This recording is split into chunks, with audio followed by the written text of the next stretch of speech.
Welcome, ladies and gentlemen, to a new episode of the X Button, Season 4, Episode 43. I am your host, Alejandro, with me, having him for the first time in my show, someone that recently also joined Season Gaming, and this is our actual first real interaction, who I like calling my fellow Latino comrade of Season Gaming, as the two Latinos from outside the US that just speak English. Hi, Louie Andre, like Luis Andres, right? Or Louie? Yeah, that's my first two names. Yeah, or Andres plays on social media. That's how I named myself. Yeah, my Yeah. alias. Yes, I'll just call you Louie because that's how I see you in the Discord. So Louie, nice meeting you, and thank you for being here in the show. Of course, yeah, man. A little introduction. We were talking about this a moment ago. I'm a freelance gaming journalist, just as yourself. I started last year with Metroid Prime Remastered, actually. I'm not that big of a fan, but it's still Metroid, and I did love it back on GameCube. So that just kickstarted this whole series of events, me getting review codes, starting to write in new outlets such as Season Gaming, which I've already, I guess, I don't know who else writes about indie games, but I've already written three. One that came out today, literally. Oh, yes. Mythwrecked, Brooch Island, which we'll get to talk a little bit later on. But yeah, it's really great to be here. I am a fan of the show. I've listened to couple episodes. yeah, like to many of your other guests are really great. So I'm really glad to be here. Yeah, I have been wanting to get you in when I got both Don Lionheart and Sardinisms, because it was so cool to be like, hey, maybe I could get like a full episode of getting the freshman class for Season Game, because this was my second year freelancing for them as a contributor, and you joined in this year like halfway through the year. And what's funny is that before you joined in, I had already kind of keyed in on you on Twitter, thanks to the For You algorithm, because you were playing a lot of the games that I always enjoy. Like, I remember it was like, I think it was, you were comparing the combat system from Final Fantasy 16 to Rebirth, and you were kind of like showing up in the algorithm. So that's when I knew. Cool. And then Ains suddenly mentioned, oh yeah, we're gonna have this guy join named Louie, and then like here's his social media. I was like, hey, I already know him. It's like I already kind of seen him. So it was like so funny how like I knew of you like a month before Ains was like, yeah, we're bringing him to the fold. So it's funny how that worked.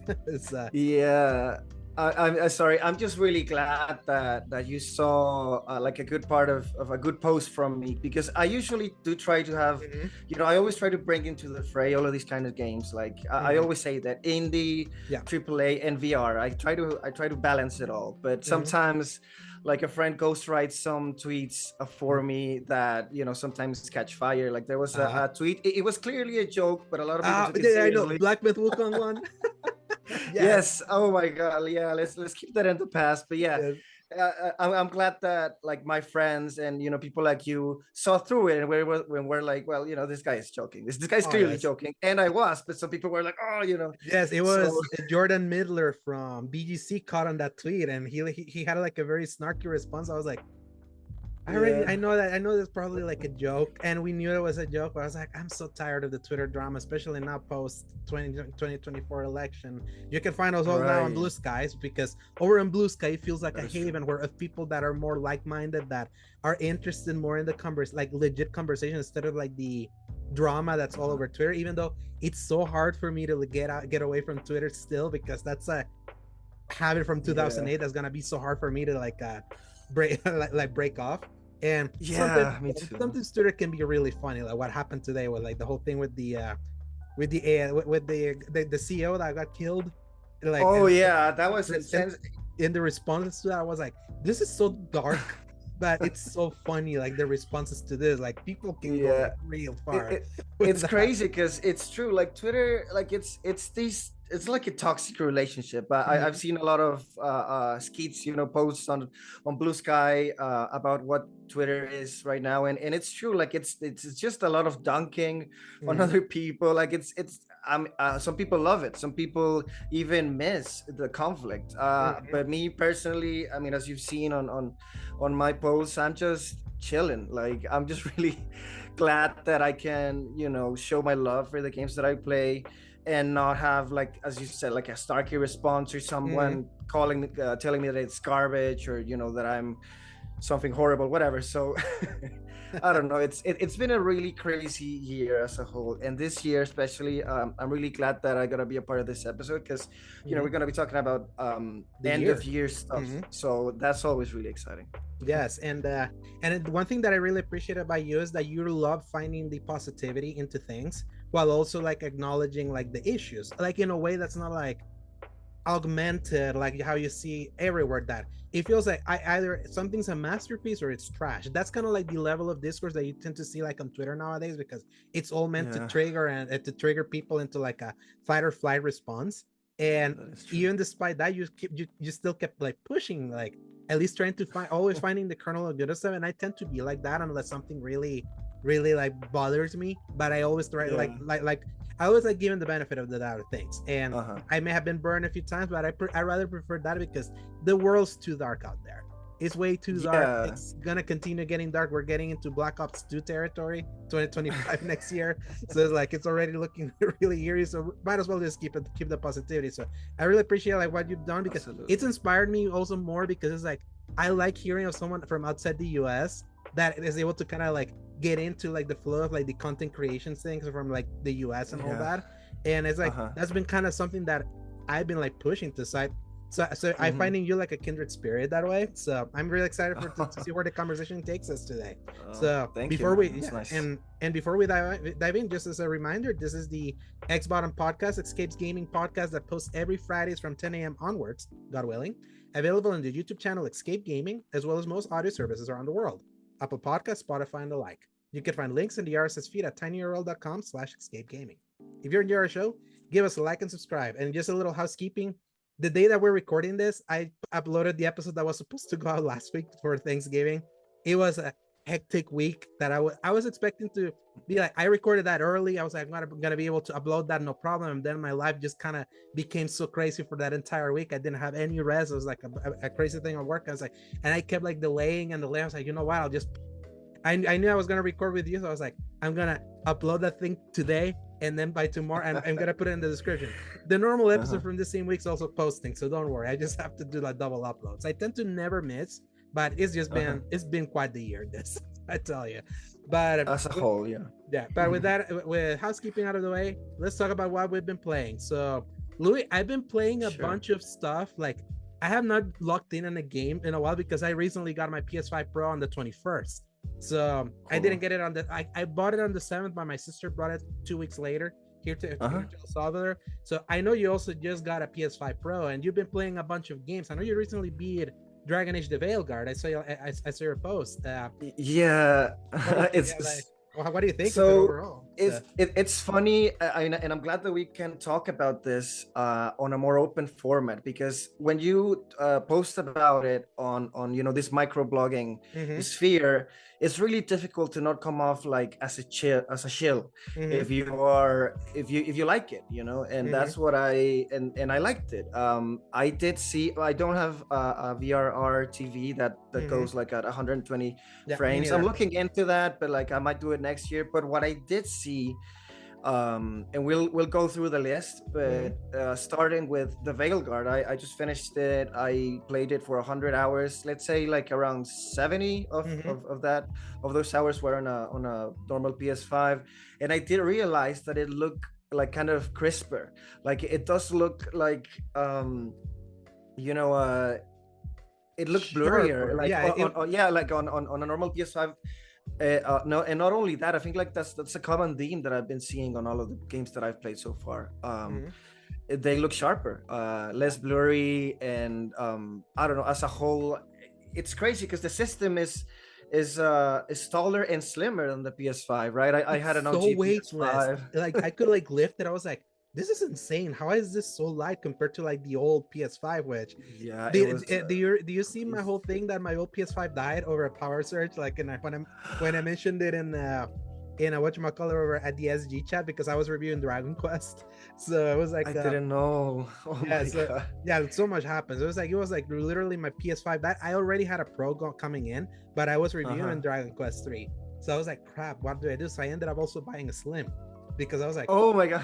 So I have two PS5s right now. I have a Slim and the Pro, and it's funny seeing them next to each other because it feels like the dad and the kid. Yeah, exactly. It does feel like the PS5 Pro is like a PS5 Slim actually, but no. Yeah, and the PS5 Slim is like an extra slim compared to how it was, and I kind of like the aesthetic. I know some people are not too big. People are like, oh yeah, the material feels very Timu like, and I'm like, not really. I feel there's something slick when you kind of look at it from like from like far off. Even the slim that has kind of like the little line in between, like depending on the angle you see it, and also kind of like in picture. I know there's been some unflattering looks, but like in my entertainment system, I feel like both the Pro and the Slim look fine. And I'm actually really glad that I have actually both of these systems, because I keep my Pro here in my room where I have like my 65-inch TV, and then I keep my Slim in the living room, because I have like enough distance. And then the Slim, the games in the Slim, that in my TV it's like a small room, I could see like the blurriness. I didn't see it in the living room. So I was like, the Slim kind of works there, and the Pro kind of works out. It kind of works out that way. And also because I remember having to drag in if I wanted to play in the living room, I had to drag my normal PS5 in and out. It's like, this is such a pain in the ass. I don't want to keep doing this. But yeah, I'm seeing like the games that you listed here. I'm gonna read them. So obviously we're playing Baelgar, you're doing Stellar Blade, Lords of the Fallen, and Horizon Zero Dawn Remastered. Funny enough, all of these games, great Pro implementations. All of the all of them you're playing with, because I tell you, let me show you this. Let me see if it can show. This is gonna be for the camera video. The people are doing the. I have been like collecting a list. It shows up crap. Right. Look, I make a list of all the games that I've been like testing on the Pro, because I've been like, unfortunately, like for me with the Pro experience, I held off on trying to play a few games, because I was like, the Pro's coming, I can like hold off and they're gonna look automatically better. That's kind of how I hope. Like for example, Star Wars Outlaws. I did a review for SG, but I obviously reviewed it on base PS5, and the DLC was coming out, so I was like, hell yeah, I'm gonna play the DLC when that happens. And I started playing it, and I was like, why does this look so like, what happened with the grass? Like there's like this thing with grass that is like, I know I'm not crazy. I was like, this grass didn't used to look like this. There's like this weird shimmery thing that keeps like popping in and out, that I was like, no. I went to my base PS5, loaded it in. I was like, it actually looks worse.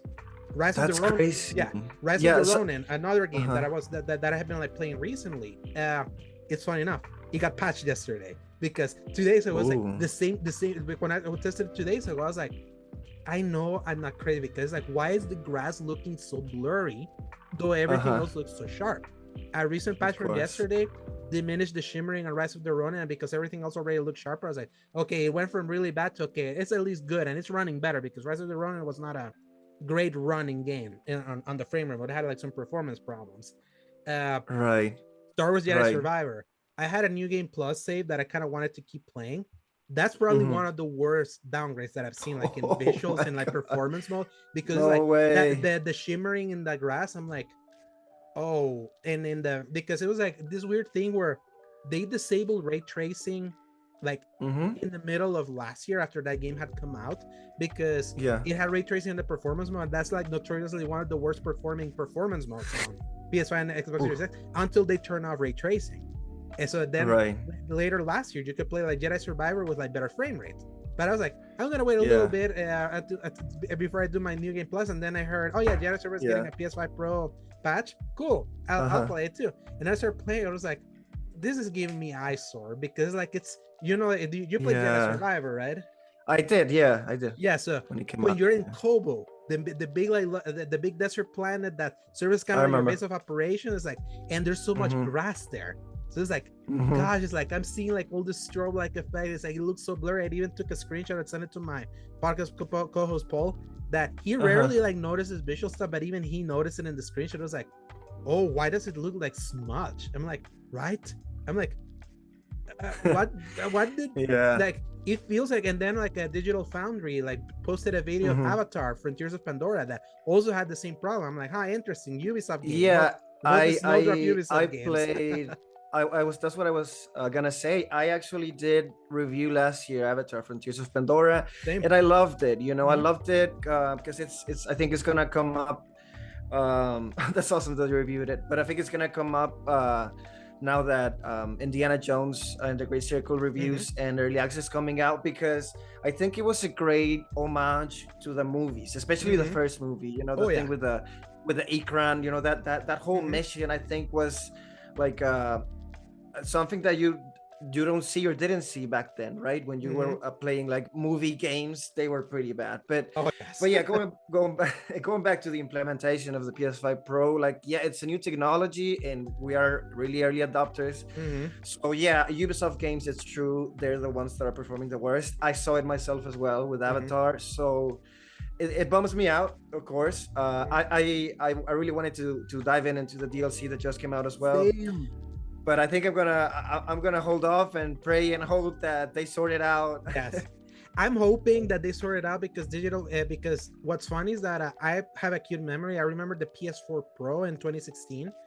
Also received a lot of flack that there were a bunch of games that were running worse than the PS4 Pro than the PS4 base. And Digital Foundry made a video of it and was reporting on it constantly. And then eventually the developers went in and patched in and fixed that, because it's like, there is no reason why the more expensive machine is running your game worse. It's like, of course, that's like the least thing that could happen. And now, and with the PS5 Pro, the games are running better, but it's now the games are looking worse. Before it was like the games were running worse but looking better. Now it's like the games are running better but looking worse. That's crazy. Dragon's Dogma 2, funny enough, also has that shimmering problem in that game has a lot of grass. But because that game ran like absolute dog shit on the base PS5, I'm like, I feel with at least with this one, the shimmering annoys me, but this game didn't run well on the base machine. So this is the one game that I'm making the exception of. I'm taking the trade of this shimmering because at least the game now runs smooth. Dragon's Dogma is really good, but it's so funny. I was making a list. I played 33 games, and in my findings, that's great. and in my findings, I found out of those 33 games, 19 of them were better, 7 of them were neutral. They didn't they didn't become better or worse, and there were like 6 of them that were worse. So it's like on average, the PS5 Pro is delivering, but I feel weirdly enough, where the PS5 Pro is delivering the most are games that are not even PS5 Pro enhanced. Like, I know, like, because, like, for example, I know you're a fellow Forspoken stan here. I know you like that game. I like that game too. I gave it a 7, but I was like in the higher end because what people thought of that game.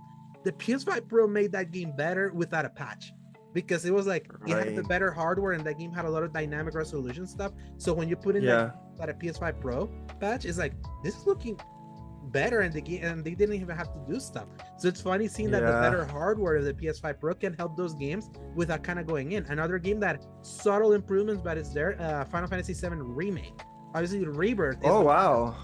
Obviously Rebirth is the one that has gotten all the attention as like the biggest patch. And that's legit. I feel like Rebirth and Stellar Blade are the 2 games that probably had like the biggest quality leap from the base machine to the Pro model. Stellar Blade in particular is like hell impressive how sharp that thing looks now, and they both run on a Real Engine 4. But Rebirth obviously was the one that was so compromised in performance, was so blurry that on Rebirth is like 9 and day. But Remake had dynamic resolution that made the game look slightly uglier during daytime. During nighttime, the game was gorgeous as all hell. And then that one with the better hardware is like, now the dynamic resolution is at that higher, kind of like in that higher ceiling, that when I switch between the graphics mode and the performance mode, is like, I literally see no difference now. So this is also probably helping here. Another game that got slightly better, but I feel this one would have benefited of a pro patch, Final Fantasy 16, because that game, like in the performance mode, was janky when you're moving around, but it got smooth when there were a few issues, a few performance drops, frame drops. I remember that. And the way they fixed it was like they left the frame rate unlocked when you're just exploring, and then they locked the frame rate and lowered the resolution when you were in combat, and you wouldn't notice the resolution was like 720p because there's so much particle effects happening with like on fire and all of that. So they kind of they play tricks to be like, this is how we're gonna at least make the 60 frames feel better. Now when you're exploring, there's less hitching, and when the combat starts, you see the combat is sharper, like in the performance mode. So even then you're seeing some of those big ones. So it's tiny wins that I'm like, it has a better hardware. It's like when you play on PC, if you have a better hardware, some games just kind of brute force the boosted mode. So it's like it's been interesting. Like what's funny is that I went through 2 days of being like really negative about the Pro, That's why I made a list, because I was like, I need to look at this objectively. Like, I'm gonna test all of this. I'm gonna see this entire thing. In an average, most games are better on the Pro, but there's few outliers. Why they felt bad? Yeah, why they felt bad for me was because these outliers were the games I saved myself, like from playing on the base PS5 to play them on the so that feels extra bad. Yeah, look, you gotta have to send me that list later, because I'd like to see it. I'm interested. But other than that, it's not hard for me to justify it, because I played the Monster Hunter Wilds beta, that just came out a couple of weeks ago. That was rough on PS5 in the base PS5. Thank you. I didn't have to say it. It was rough as hell. And yeah, it's a beta. Of course, they will, tweak some things by the time it comes out in February. But at the same time, I'm like, look, Death Stranding's coming out. Monster Hunter Wilds. GTA 6, obviously. Yes. So GTA 6 is like that. That's gonna be the big seller, because like, or when when it's coming out, like GTA 6 absolutely has to like have PS5 Pro like support. Enhance, yeah. And knowing Rockstar, they maximize like the hardware options available, because that's how they did it with Red Dead Redemption 2 with the Xbox One X. That was like the system to play that game on, because it was like it was the one that could give you native 4K on PS4 Pro. It was the checkerboard 4K that it was like, look, it looked nice. That game is pretty, but it was one of those like, oh, if you actually look at the Xbox One X, then that thing's sharp. That thing's real sharp compared to like the PS4 Pro version. So knowing that Xbox is not doing a hardware refresh like they did last time, they keep insisting they're not doing it. And I kind of believe them, because remember how long ago like they announced so early the Project Scorpio back in the day? I remember that. The Xbox One X, and they're not doing that this time. Obviously, for obvious reasons, where they are as a company now. But it's like, of course, I believe GTA 6 would be like the one that like absolutely maximizes this machine, and it's obviously the most anticipated game for everyone else. So I actually like sent you on Discord, my list, and I even made it. I even made it the list of dividing it between better, worse, and neutral. And I even made kind of like a few exceptions of they're both better and also worse, because it's like it can be like it makes that it looks better in spots and worse in spots. So you can kind of check like in my findings like what I found. So. Just to briefly mention, Lords of the Fallen, I did play it on Game Pass just a little bit to see how it would play, and then because I've been playing a lot of Soulsborne and Souls-like games this year. You got into them this year, I remember. Starting with Bloodborne in February, but that's another story. So I was interested to see how it would play, and it played well. And now I personally like rewarding developers when they make an effort, right? Yes. Like if most of the time, most games come out nowadays not in their best state, right? So and sometimes they apologize and they say that they're gonna fix it, and sometimes they do, sometimes they don't. And to see like the changes, the studio side games, right, of Lords of the Fallen, the changes that they did, and like you can see in the patch notes that like they really put an effort into making it better, and to making it like the best game it can be. And so anyway, I bought it on PS5. I put it up on the Pro, and like you can see it, like it's rock solid, as they say, rock solid, 60 frames. The resolution, it looks great as well. So I'm like, I'm satisfied with that. With that what's funny is that you said you went back to the games that got patched, because also earlier this year you were the one that like pointed this to me, Atlas Fallen. Like, that also got like a big this year we're like making the game it should have been. We added Ben Star, we retooled a little bit of like the gameplay and all that, because I did not like that game. Like it was okay, I liked it fine. It was like to me it was like 2023's the game, that it was like not bad, not good. It was just the game that existed for me. It was like so bland that it was like something that I had played as I was waiting on other stuff. But also, they added the free patch to make the things like more stable, more like more impressive, and things like that. Is like as tiny as it is, I appreciate the work being put in, especially when they're not charging you for it. Like they're not being charged. You're not being charged for like a better experience. They give you that for free. I wish it was like that from the beginning. Yeah, no, and I mean, like that happens. I am willing to wait. Like I talking about Avatar, I just deleted it from my SSD, right?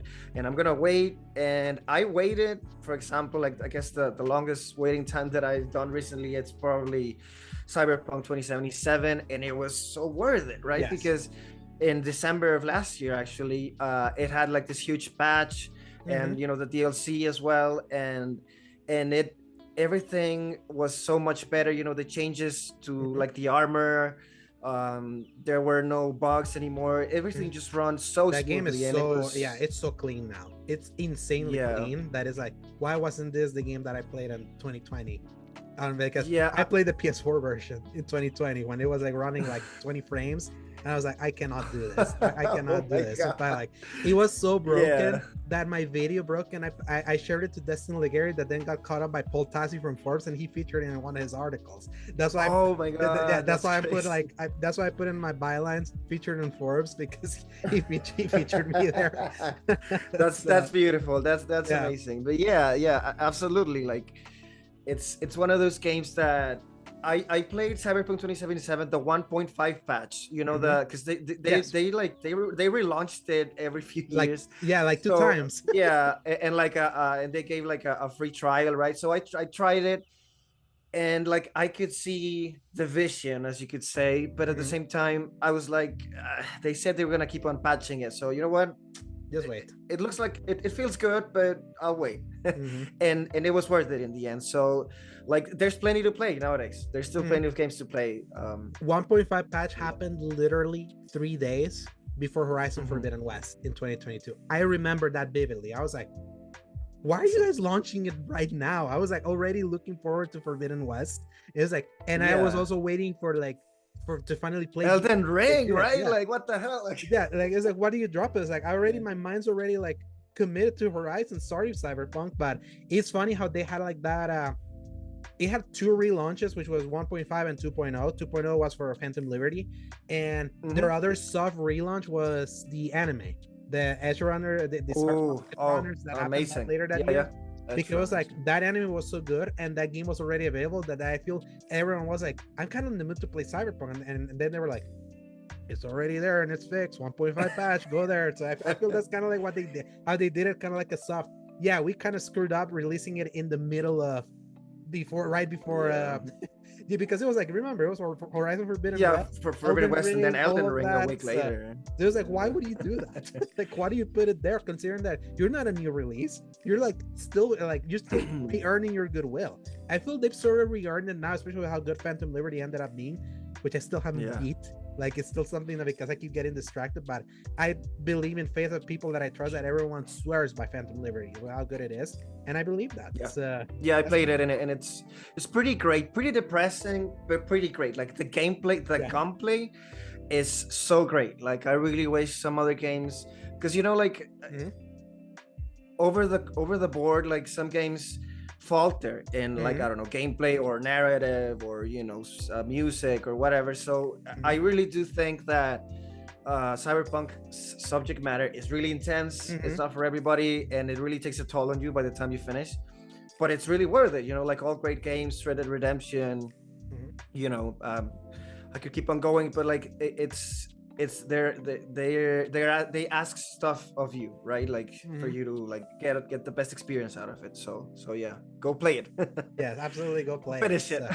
And real quick, how are you liking the Horizon Zero Dawn remastered? I think it's nigh on unrecognizable from Forbidden West now, like visually. Like I did the thing of, let me re-download Forbidden West and look. It's like, man, Nixes really did the work of making both these games feel like part of each other, similar to, in a way, kind of like when you go to the Last of Us Part 1 remake, that makes the game look so similar to the Last of Us Part 2, kind of like in the amazing and all of that, though with better I would say, like, at least they didn't charge you $70 like they did with Last of Us. Like, at least they that was great. Like, it's just $10. It's, well, I would say that I remember a friend saying that, like, as we keep on going forward with the new console generations, there's going to be diminishing returns, right? Like the changes, the graphical changes are going to be minimal. And while that might be true, it is true. Going back to what I said with the Veilguard, like you see it, you know, there's a lot of stuff going on the screen, and you'll get to appreciate that crisp look in Horizon, for example, when you can slow down and see exactly you know, where you have to attack the Thunderjaw, and at the same time you can get a glimpse of the mountains on the background and be like stunned, you know, at how beautiful everything looks and how stable everything looks as well. So yeah, I don't know, it's yeah, crazy like sharp. It's just crazy sharp. Like both the Horizon games are like showcase pieces for the Pro, and that's what's funny is that they already look. It's like these are the hard sells because they already look beautiful enough on the base machine, and they definitely look better, and you'll know it when you see it. But it's also one that's very hard for me to be like, it's that giant of a leap because it already looked that pretty. But boy, is it pretty in the Pro. I feel the same with I feel the same way with the Spider-Man games. Insomniac did really great stuff visually with all three. Spider-Man 2 on the PS5 base, the performance mode, you could start seeing how they were kind of like the resolution was like the hair looked hideous in spots, the faces was like there was some detail or like you're like really stretching it out with what you can do with the performance mode here, but the fidelity was working. And I would say like the pitch of PSSR making the performance mode look like fidelity mode was like fulfilled on the on the PS5 Pro. So it's like it's in those things, it's just the games are already so beautiful enough that I feel like right now the gains are gonna be felt more when you're actually playing and you're seeing that performances are holding up, that resolutions are not kind of like being diminished to try to keep a high performance. That's where we are now. We hit that plateau in visuals, and right now it's kind of like the improvements are not easily seen in a screenshot. That's kind of like where like, the problem. Yeah, that's an excellent point. Of course, like it's because it's not like a screenshot can't tell everything, can't tell the whole story. And as we just mentioned, it's all upcoming releases. The main reason why I bought it. I had already pre-ordered Monster Hunter Wild, so I do want to play it like in the best way possible. Like I just want it to be stable. I don't want it to have like. And the thing is that I'm very encouraged for the newer games happening because it's like, did you try the demo for Dynasty Warriors Origins? I did. Yeah. That's one that I was like, I saw the options. I was like, higher resolution. Let me see. Running so smooth and looking like sharp. I was like, this is the kind of thing that I'm like, this is why I invest in this thing. What we have currently right now, it's hits and misses, but it's like the newer games coming. That's where we're gonna see like this thing like shine the most. Monster Hunter is like I said it in our chat today. It was like Monster Hunter is my pro hope of early in the year because of just seeing that how the base PS5 went for that game in the beta. So then that's gonna be a fun one because I can't wait for us to play all as a season. Definitely. It feels like everyone's wanting in. We need something after Concord. We lost after we I lost know. Concord. Yeah, we'll talk about it in the upcoming section. But yes, and I feel that's a great segue for the big topic for today. That I wanted to have you here. We're basically a week away from the Game Awards, but if you're like really counts, like today, and especially this week, is probably the last week of releases, like the big games. Which, like for example, Marvel Rivals launches pretty soon. Like I think it just came out as we speak. Right? Yes, as we speak. And similarly, Indiana Jones and the Great Circle, the final Xbox exclusive, at least from the slate of the first party slate, is like also like the review embargo literally lifted an hour and 24 minutes ago. We were kind of talking. I was like, depending on when we start recording, we might see like the embargo, and we're already seeing it landed at an 85 right now. It started at an 87 and it dropped to an 85, but it's still like pretty great. That's still pretty great in my eyes.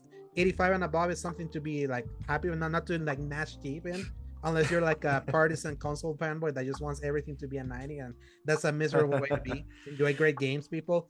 But I feel like now we're at that point where it's like, okay, the year is basically done. We'll hear Game of the Year soon. We'll do ours over in SG. I wonder if we're gonna do it the same way as we did it last year. I'll be listening. Yes, but we'll see how that happens. But now we can talk about like the big three console manufacturers, how they fared in 2024. So I want to start with this one, Louie, because what's interesting about looking back about this year is that yes, this is a joke, but everyone keeps saying 2024 is gonna be Xbox's year. PlayStation has nothing announced, at least from first party.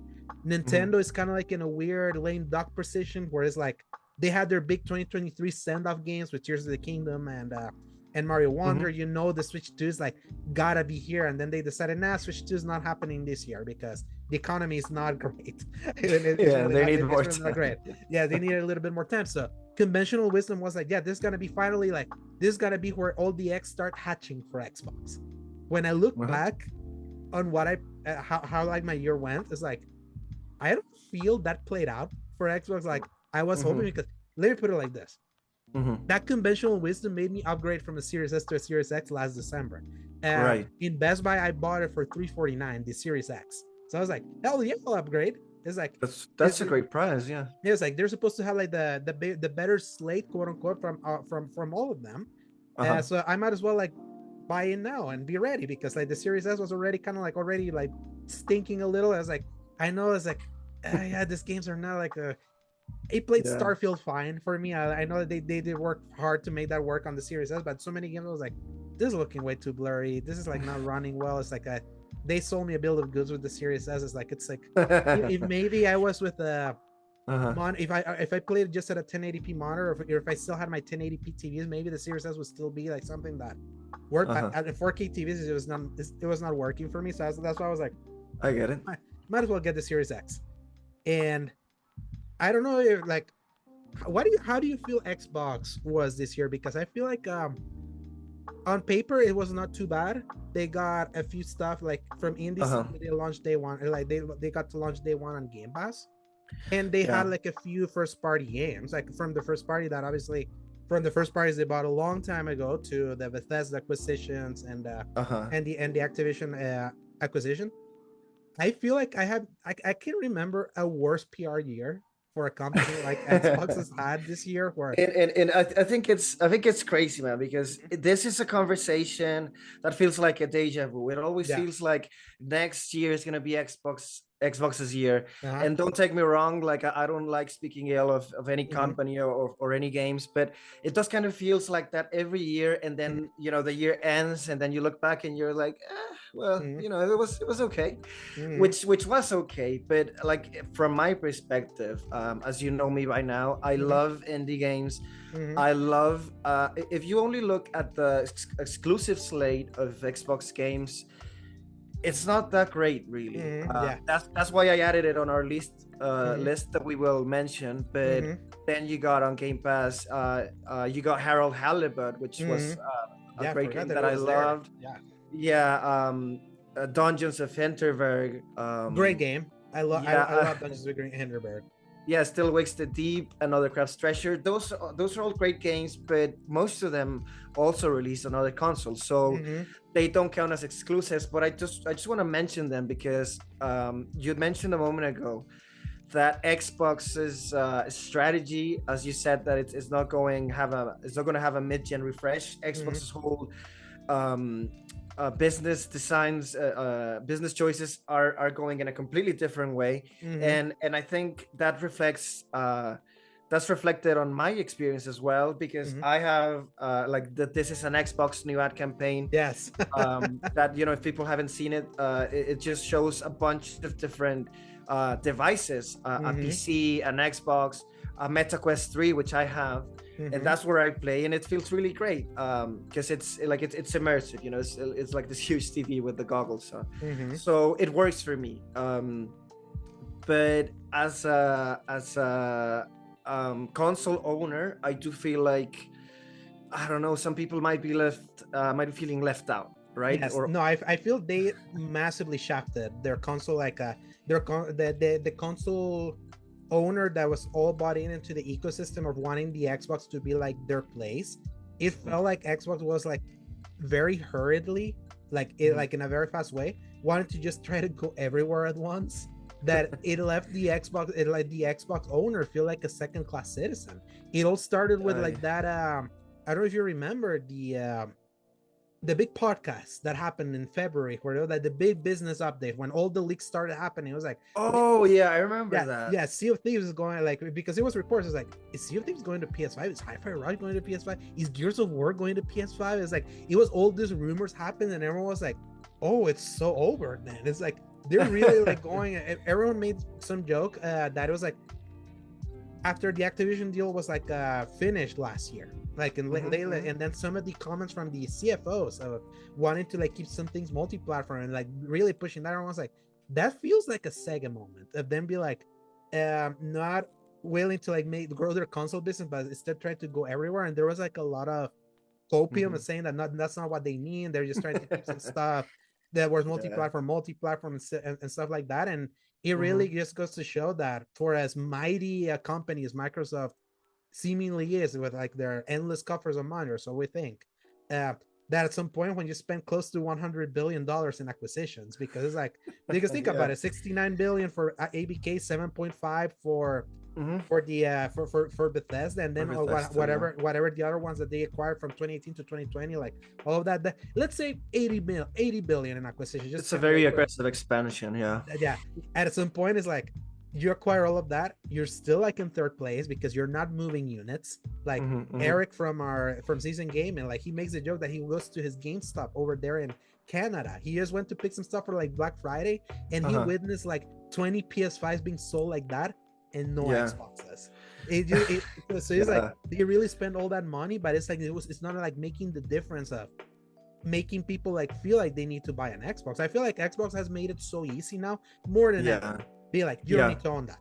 Like that, this is an Xbox thing. Like that's clear as day. The Samsung TVs now that they're really pushing it hard. The Amazon Fire Sticks as well. So yeah, I think that, I don't know. I was really worried that they would go like the exclusive route, and recently Phil Spencer did say that like no game is no red line. No red line. Yeah, there's no red line, right? Like any game is fair play. So I'm excited. I would love to play like Starfield on a PS5 Pro. I know some people would like literally die if that happened, but I mean, I'm a gamer, right? Like I love Bethesda games. I played Oblivion for the first time on PS3, and then Skyrim, which we all fell in love with it. And I wanted to play Starfield so much that I bought the controller without even knowing where I was gonna play it, because I didn't have an Xbox. So I found out that I could play it on my computer through the cloud, because my computer is not a gaming PC. But that's how I found out. Did it work for you well, like to play it? There was some input delay. Like I can't lie. Like there was some input lag, right? It's expected, but it worked and it did the job. I played it for like 60 hours. I mean, obviously, I would replay it in a heartbeat if I had like, as I said, on a PS5 Pro or something. But it works. At the same time, I don't think a lot of people know about this, right? Like, and I think that's why they launched this campaign. I think that they have some really heavy hitters, which we can talk after, because I think we can focus right now on what happened on 2024. Exactly. Which, if you wanna take it away, it was Hellblade 2, right? Or, yes. I don't know. If with exclusive, like if we're talking about just the first party stuff or the things that were like exclusive to them, it really started with Senua's Saga Hellblade 2 in May, and then it was like there was the Ara History Untold, the strategy, the strategy game that it's technically PC. It's Xbox first party, but that was just kind of like on PC, so it kind of gets nebulous. But that's kind of one of the games that they were pushing. And the rest of the year was supposed to be Avowed, Indiana Jones, and what was the other one? I'm trying to remember. There wasn't not Fable or not Stalker, Fable, Stalker 2. Yeah, yes, I think Stalker 2 was an R, because I'm trying to remember. Towerborn, maybe. Towerborn, and that got delayed from them. It just released like on early access on PC, so it's like it's all this kind of like nebula stuff that is like, the games are there, but what does it mean like for Xbox? I'm trying to remember the developer direct, the one that started in January, when they kind of like they did the spotlight, because I think it was Avowed, Hellblade 2, Indiana Jones. It was 4 games, and then they did Visions of Mana. Great memory, man. Yes, I remember now. Because I'm trying to remember. It was like, because I remember watching it because I was so excited for Indiana Jones, because I'm a big indie fan. Of course. So Indiana Jones fan. I'm also a fan of indies. So let's just making it clear there. But I remember that was like, cool. Yeah, that seems like a solid lineup. I like Obsidian. Like Hellblade 2 feels like they're over the shoulder third person, a game that they've been kind of need that in their portfolio. Obviously, PlayStation does that like nobody's business, but it's like that was I always saw that as a strength for Xbox. It's like they had the advantage of having like such a wild variety of a catalog to kind of be like, yeah, and over in PlayStation, it's all about the cinematic stuff that it's like some people are already tired of because that's all they kind of do. And I kind of get that, even though the stuff they do it in high quality. So that's why I was always like really rooting for Xbox to be like, I would love for their X to like hatch and be like, imagine variety, quantity and quality. That's kind of like the ideal. That's like the ideal of what you want. Unfortunately, they get the quantity, but it seems like quality always seems to like evade them. Like for example, Hellblade 2. Right. The thing that hurt them a lot with Hellblade 2 was that I feel like Hellblade 2 is very similar to a game like Rise Son of Rome and The Order 1886, and early in the generation graphical showpiece. That's more about like the graphic tech more than the gameplay and all that. Games that were not super substantial and things like that. That I feel like the fact that we waited 5 years for it to be like such a short game that even in its story that I know that they kept pushing the whole Hellblade 2 is we're continuing kind of like the whole thing with mental health and things like that. And I feel like the first game handled that way better. That I feel like the message of what they were trying to convey with Hellblade 2 was muddled.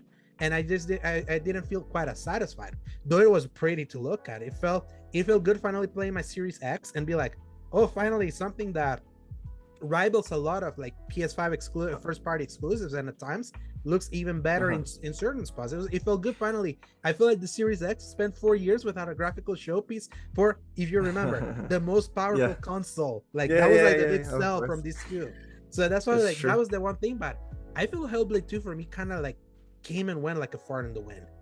I like until I saw it in rewards, I was like, that's right, this game came out in May. Yeah, you know what? Like Hellblade 2 didn't work for me. I will say that exclusives move units or move subscriptions, because I did subscribe back then in those months for Game Pass Ultimate, because you can play it in the cloud on Ultimate. So just to play exclusively Hellblade 2 and see whatever else there was, but it didn't do anything for me because it felt like, as you said, everything that Hellblade 1 did really perfectly, like these certain scenes where you had to like blindly move just with sound, or like the narrative beats, Senua fighting her demons literally. I think that one did everything. It's not that it did it better or worse, it's just that it felt like a retread. And in most cases Senua even felt like sidelined, because of the other characters' stories that were utterly forgettable, by the way, that were developing as well. I mean, of course, Melina Jurgen's performance, as many people have said, it's amazing. But at the same time, like, I have already seen that performance in one. I feel like they didn't break any new ground with it. So it didn't do much. They made her more expressive. They certainly did make it more expressive. The teethy woman, some guys said the teethy woman. The teethy woman. Yeah, because she's always like, but anyway, funny. It's a good like cinematic artsy game, but it's more of a showcase, than anything. To me, what makes me sad is that Hellblade 2 was one of like my more anticipated like Xbox games, like from way back in 2019, because kind of like because that's the thing, they did a terrible job of setting the expectations right. Giving it 5 years, I'm like, oh, they're cooking a grand adventure now. Like the other one was like short because it was an indie. That was kind of like what made it so appealing, seeing an indie developer deliver a game that looked like a AAA game despite it not being one, and was made at a shoestring budget. So that's what made it more impressive when it was like an indie game. So when they made Hellblade 2, they didn't have that indie label. They were not first party. They gave them 5 years. But when you're making a game almost as short and anemic in content as the previous one, and waiting too late to really build, like setting the expectation where it was like after the developer direct, they were like, yeah. And then they came out with like the blog, but it's like, oh yeah, it's digital only. It's gonna be $50. It's gonna be the same length as the first one. It's like, yeah. Why did you wait till now? Because it's like you let everyone kind of like start building, and it's like they're making a grander game because now they got the money. So expectations wise, they completely mismanaged that, and because the story didn't hit for me, other than the visual punch. Hellblade 2 is one of my bigger disappointments of this year, and that saddens me because it was like I remember this was the game they debuted the Series X back in 2019 when they're like, oh yeah, this is our new console and we're gonna do another Hellblade, and look how beautiful it looks. It's like that's what like pained me about that one, and that to me, from an exclusive standpoint for Xbox, because let's not forget that they had Palworld, the early access version, earlier in the year. That was like a big pop for them, but people forget that game blew up on PC because that was the good version. The early access version on Xbox was not that good. Even like IGN had to do like separate reviews to kind of separate like the quality of both, because it was that kind of like disparate. So it was like it was big by association, but it wasn't big like for like what it was for Xbox. It was big for what it did for PC. This was like the first big hit for Xbox, and it was it was in May. And by that point, if you're on the PlayStation ecosystem, you'll probably play like 7 exclusives by the time you got to May. We'll definitely get to that. So that's what like paid me for Hellblade 2. And the problem then is like when you got to exclusives, Aura History Untold was like this other game in the from the creators of the SIP games that a lot of people played. It's like it's okay. It's like they keep having these hits of like it's just okay. It's like why is that like why is that like, kind of like the sentiment around that? And then like the next big like exclusive stuff for them was like starting with DLCs like Starfield Shattered Space, and Shattered Space was utterly heartbreaking. That it was like I was hoping that was gonna be like I was a staunch Starfield defender for like an entire year, because even though I soured on it by the end, like near the end, and I don't think I told the story, or maybe I did. By the time that I was finishing Starfield, my great grandmother passed away. So around that time when I was like in the later parts of that game that were not hitting, having that happen, I feel that colored the ending of that game differently.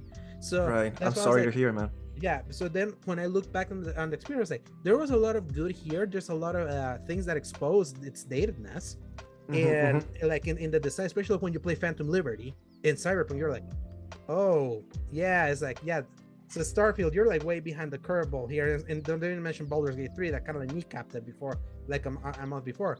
So it was like I was always in there's something good here. I want them to keep building it. The free updates were getting good, and all that. Finally getting 60 frames on console was like really the buggy as well, right? Yeah, the buggy it was. Yeah, the buggy eventually gets. So it was like getting there, and then Shattered Space. I don't know what happened. Like I flipped like. It destroyed the performance of my console for some reason. I was like, wow. And then it's like apart from destroying the performance of my console, like the story not being that compelling, that it didn't even dare finish it. So I was like, it like for me it was that hurts. That hurts because it's like I kept holding on to hope, and then you kind of like destroyed that hope for me like around the year check-in. So that was painful. And then like their next big hits, which were both Diablo 4, Vessel of Hatred, another DLC, and Call of Duty Black Ops 6. Right. They were actually great. The things that they were multi-platform. And they were and then Diablo is like an expansion of a game that launched prior to the acquisition. It was just kind of like a DLC. So it hits differently. It's like, yes, it was great, but it's kind of like you just buying an MVP and just taking credit for the MVP of a work that someone was kind of like doing before you got them. So it hits different. It hits different. Like Diablo 4 was great on its own by the work that Blizzard did, even with all the trial that was going over at Blizzard. That has nothing to do with Xbox. It just happened that they owned it now. Black Ops 6, and Black Ops 6, another game that started development before, but I'm giving Xbox a little bit of credit of allowing them the extra year to give this this being the first Call of Duty release that got 4 years in the cooker, and it showed because it's the first Call of Duty since the Modern Warfare reboot in 2019 that felt fully formed right out of the gate and felt like a more even, solid package from campaign, multiplayer, and zombies. The campaign fumbled the ball in the storytelling, but it had the best missions design that they had for a while. multiplayer had been really fun with the omni movement and all that. It felt very refreshing, though. I already got bored of it. Like after a month, I usually get bored of Call of Duty. And Yeah. zombies, I'm always I like playing it, but I want to wait for the year for more maps to come out. I cannot do the 1-2 maps like over and over and over. I get bored. I'm just that kind of gamer. I cannot like squeeze the juice out of a rock like that much for that you one. know, something that now that we're talking about the subject of Call of Duty, I find really strange that not all of the games are available on Game Pass, right? Like, I mean, I know that, you know, maybe they're like Staggering. staggering the releases to not just drop all of them on Game Pass, but I mean, you have a great slate there, you know. And there's some that I haven't played myself. I didn't Infinite Warfare. I didn't play. Bro, you have to play Infinite Warfare. It's really good. Yeah, the new one, like the World War II one, the one that came out like also a few years ago. Vanguard. Vanguard. Yeah. Yes, thank you. Yeah, that one either. Like I love I like the campaigns. Yes. You know, they're solid, like Michael Bay action movies, and I heard really great things of this new campaign of Black Ops 6. So I'm really looking forward to that. But I'm also wondering that, especially like this new Game Pass releases that came out this month, most of them were just like re-releases of games that have already been that were on the system before. Yeah, that were on the service before. So I don't know. It's if Xbox is your only system and you're playing like you're like a fanboy or whatever, I don't think. I mean, I wouldn't be satisfied. You know. I love the indies that are there. There's some indies, as I said, that like Halibut, that like they really wouldn't be here. They wouldn't have made it to the finish line if Xbox hadn't funded them. So I will always be grateful, you know, to Xbox for that. Yeah, Kunitsugami, Path of the Goddess from Capcom, they had mentioned that Xbox helped them like they got that they were on Game Pass even though it was multi-platform, but they said that the funding they got of them wanting that as a Game Pass game helped push that game kind of like to the finish line, despite the fact that it didn't really make its money back, but at least it got the game made, and at least it was on Game Pass, and it was a really unique idea. So they're still doing good stuff about like and how they're approaching stuff. It's just what's weird that you can really see the different phases of Xbox and what was good for them or not, and like when things got good for them was multi-platform stuff that they bought, which was Black Ops 6 and Diablo 4. Because then like even Microsoft Flight Simulator, the version of that game this year was a disaster because they made it a cloud-based game that was like that is true, that was queuing people in. Like you couldn't queue into the game because like it was a small download, but you had to like keep playing online, like remain connected because it was like streaming assets all the time because of the cloud technology, and it was like queuing for a flight simulator game. So what's going on? And then rough, and then Stalker 2, that's an interesting one because it's not them, that's the GSC developer that obviously we all know that had they've had a really rough time, especially with the war with the war in Ukraine and Russia, and how they had to like move all the development team out, or some of them were still there, like some game developers they will have to go to the front lines to defend themselves. And the fact really that the fact that that thing came out like at all is still a miracle for itself. In the 70s, it's like the 73 was very janky and very buggy, and that was a game that Xbox put their weight behind it. Again, not a good look again for a game that's actually exclusive, but only for 3 months. That's gonna be on PlayStation like pretty soon. Oh really? I didn't know that. Yes, it has a 3-month exclusivity window. And then they ended the year with Indiana Jones, which we have not played. I'm gonna play as soon as we've done recording this. And, I'm excited for you. Yes, and the thing is that has gotten critical acclaim, and that's exclusive to that's from the Bethesda purchase, but it feels like the critical acclaim exclusive that they have been needing, and they got it right at the they got saved by the end, like at least from that side. Something funny that I just want to say, because now we can talk about Indiana Jones, the reviews, and the future of Xbox, because it does look really bright.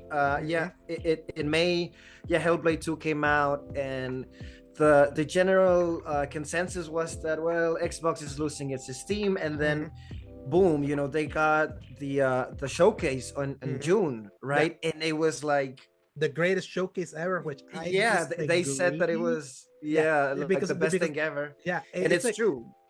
I feel like it is something that I had with another one of my guests earlier. His name was Rick Davis, when we talked about the partner showcase they did recently, that that I'm like, I feel there's so much toxic positivity around Xbox that I feel like likes propping up things that are not like as great as they're being said. The showcase was solid. They had the best showcase of anyone. I liked it actually. Now that I think about it, it was like it had a great collection of first party games. They showed plenty of gameplay for some of them. Some still they didn't quite show. The thing was that when you start analyzing what was new from that slate, Xbox has been like parading so many of these games for so long because they announced them all the way back in 2020. That then when you're really seeing like what they really announced, is like they have not announced really anything. They're just kind of finally. It feels like you announced the meal in 2020. You had it cooking for all this time, and it's finally getting this close to being served. But if it still feels kind of like the waiter being like, "Sorry guys, I know it's been like 4 years, but we're going to we need a little bit more time to cook this thing. So bye. I know you're still hungry, but we still need the kind of like the time." When you start like analyzing it that way, it's like it was a great showcase of games, but it was not new announcements for it to be like the greatest showcase there ever was. It was great, but it was great. And it felt greater considering there were barely any showcases around it. So that probably propped it up. But I feel there's this lack of objectivity towards the things that us, that then when they come in, by the time they deliver the product, it always feels like it under delivers any like hope all the time. I always feel like they get something right and then they get something wrong. They get something right or it kind of comes in below. I feel Indiana Jones kind of hit right. I'm like, I'm really excited. Sorry, I'm really excited that it did so well because I'm not that big of an Indiana Jones fan, but I like machine games, right? I've played Wolfenstein, and it's crunchy, you know, it's good, like, you know, fighting Nazis and whatnot, and it's Indiana Jones doing it again, so that's great.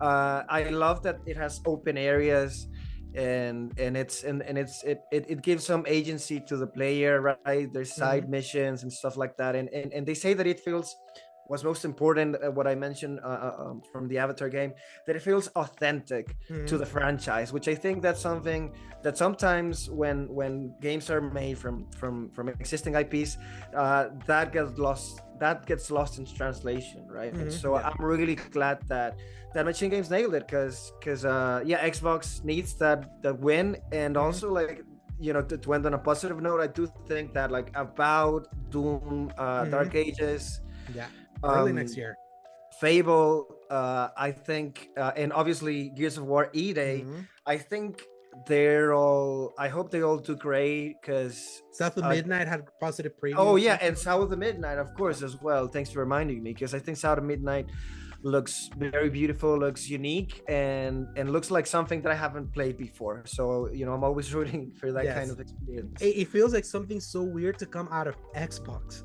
It has kind of like that energy of what I love so much about Hi-Fi Rush, and why it pissed me off to no end that they let go of Tango Gameworks, because it's like Hi-Fi Rush gave them a pub that they had not had in years. Obviously smaller game, but it was like, you don't expect a game like Hi-Fi Rush to come out of Xbox. You expect it from Nintendo or PlayStation. That kind of game feels more at home there, but they got it there from Xbox.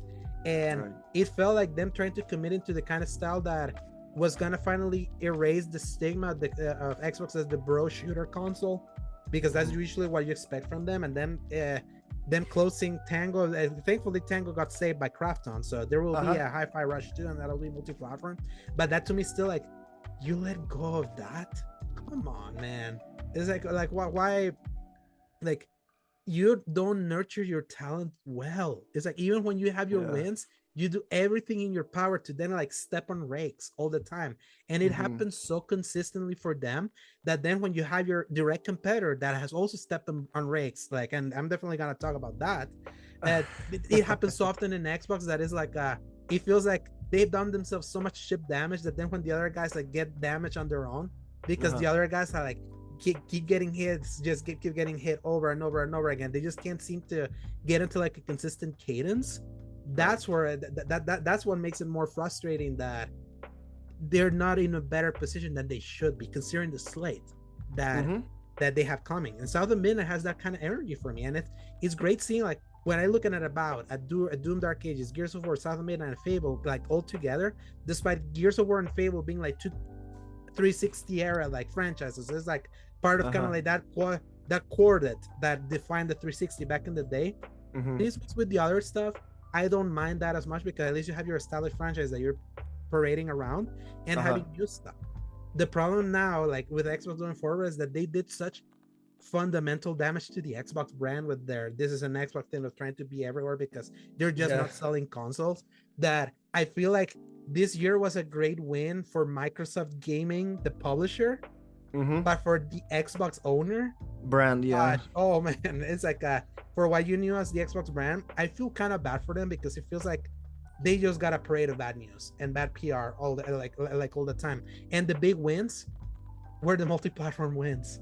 Until Indiana Jones feels like the first, and even then, this was funny. It's gonna come out next year in the spring, like, so it's like it's a short-lived win. So it's like even then, it feels like it's a monkey paw all the time. They get everything. It's monkey paw for them, and I feel it's so frustrating. And to me, it's extra frustrating considering I bought a Series X for this year with like the promise of what was coming, and because on paper that's how it sounded. Until then, I started analyzing what PS5 was gonna have. When things were actually coming out, I was like, did PlayStation just have the most robust ever? That's kind of like where now we can kind of move over to kind of like that side. Conventional wisdom said that this was going to be the worst year of the PS5. Just over the I'm sorry.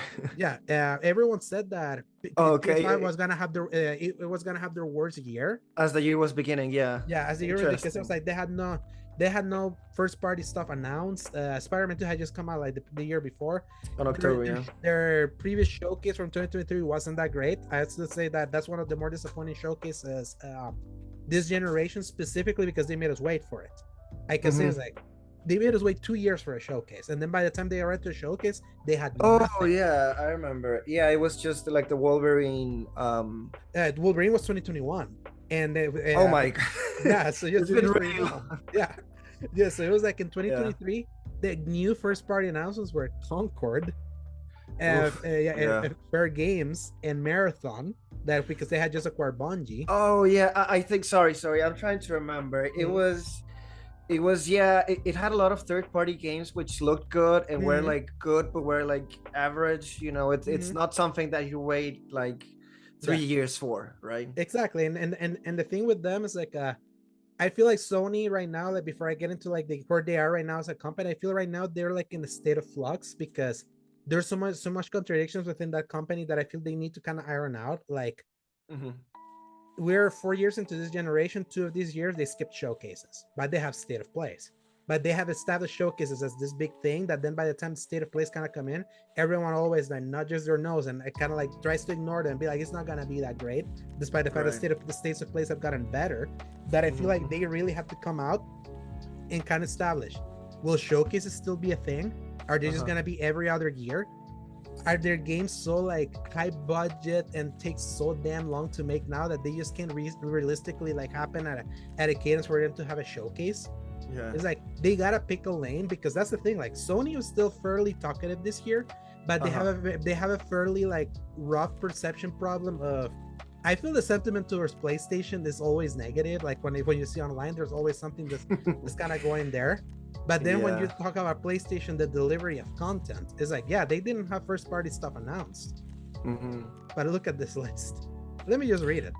The Last of Us Part 2 Remastered, Grand Blue Fantasy Relink, Helldivers 2, Final Fantasy VII Rebirth, Rise of the Ronin, Stellar Blade, Black Myth Wukong, Concord, Astrobot, Until Dawn Remake, Silent Hill 2 Remake, Horizon Zero Dawn Remastered, and Lego Horizon. Yes, you can nudge your nose at Last of Us Part 2, Silent Hill 2, and Until Dawn, like being the remasters and remakes, or Horizon Zero Dawn, but because Silent Hill 2 was full on ground on remake, so that's like but they kind of scored, and it was really great. That was actually really great. It's like, you see that Sony put in the work to be like, if you're a PS5 owner, if you just want to play stuff that's in this console and you don't care if it's from a first party provider, they really like over delivered this year in a way that's to me it's kind of insane, like more so than any other year. What were the exclusives last year, Louie? I had to think about it, like 2023. Final Fantasy 16 and I can't remember much else really. Forspoken and Spider-Man 2. Forspoken. Like you mean like the console exclusives? The console exclusives from 2023. There weren't that many. Yeah, the biggest one was definitely Final Fantasy and Spider-Man, of course. I remember that. Yeah, and it was like that definitely was a quiet like for a historic year that was 2023, that was a historically quiet year for PlayStation. But Spider-Man 2 did so well for them, and Final Fantasy 16 was a big early game in the year that its merits are. They love questioning the merits of Final Fantasy 16 based on like what Square does and all that, despite the fact that it was a really well-reviewed game and sold a lot. Like early on. The big miss around that time was Forspoken, like critically and commercially, which is sad because I feel that game is better than the rap it got, because I feel the trailers of Forspoken, the early ones, painted that game in a bad light. And when you play the game, it's like no, like in the context of this isekai, like New Yorker and this like in this fantasy world actually works better. It's just like it looked rough early on. Like they patched that game like before the Tanta We Trust DLC. Like that game already started looking better because they wanted to do final work. But I said that was like the only miss for them. So that when you compare 2023 to 2024, it's like, yes, they had no first party stuff announced initially.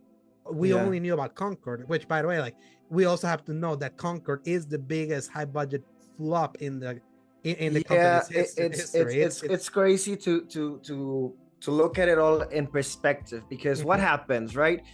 You hit the ground running. Let's say like the first party game, the big first party game, which was Helldivers 2. Yeah. The Last of Us Part 2 remastered as well, but you know it didn't make that big of a that felt like kind of like appetizer. That was an appetizer. The changes weren't really that palpable. You know, of course the DualSense features, which I love, were great, but in general, you know, it was just a serviceable upgrade. Yeah. Right. And the no return mode. Oh yeah, the no return roguelike mode. That's pretty great. Yeah. Don't forget about that. But but then you have Helldivers 2, which is just like a massive hit, a smash out of nowhere. And smash hit. Yeah. And like for a moment there, for all of it came out February 8th, right? February 2024. And it really did feel like everybody was playing it. Like the timeline, everybody was just like uploading videos and getting together and doing matches and stuff, which I did. I think I played about 30 to 40 hours. I need to check. But it's so weird, right? Because I found out that I don't really like playing multiplayer games. I like a story. I like to progress.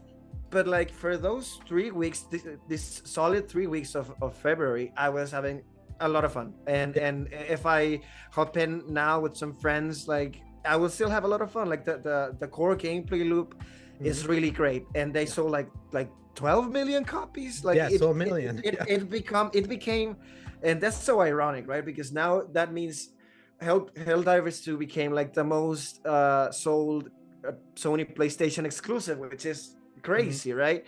And I think that really hurt them.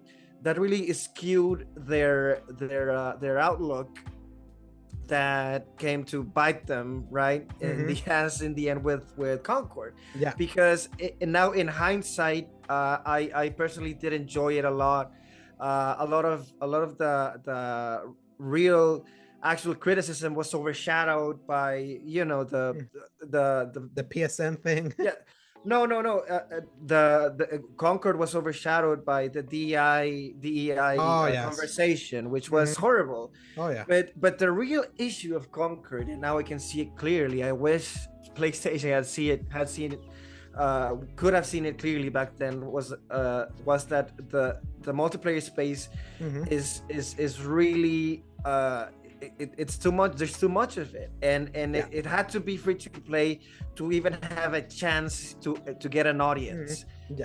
Which I was blinded by it because I enjoyed it, and I was like, well, it's PlayStation, you know, they can be like that, you know, they won't budge. But what happens when they don't budge? A big flop, which was Concord. So I really do hope that they learn from this mistake, because I was frankly feeling I was disappointed because, you know, that other game, the car game that came out, no, the car game, the Destructions All Stars. Oh, Destruction All Stars, yes. That game is still like alive, working.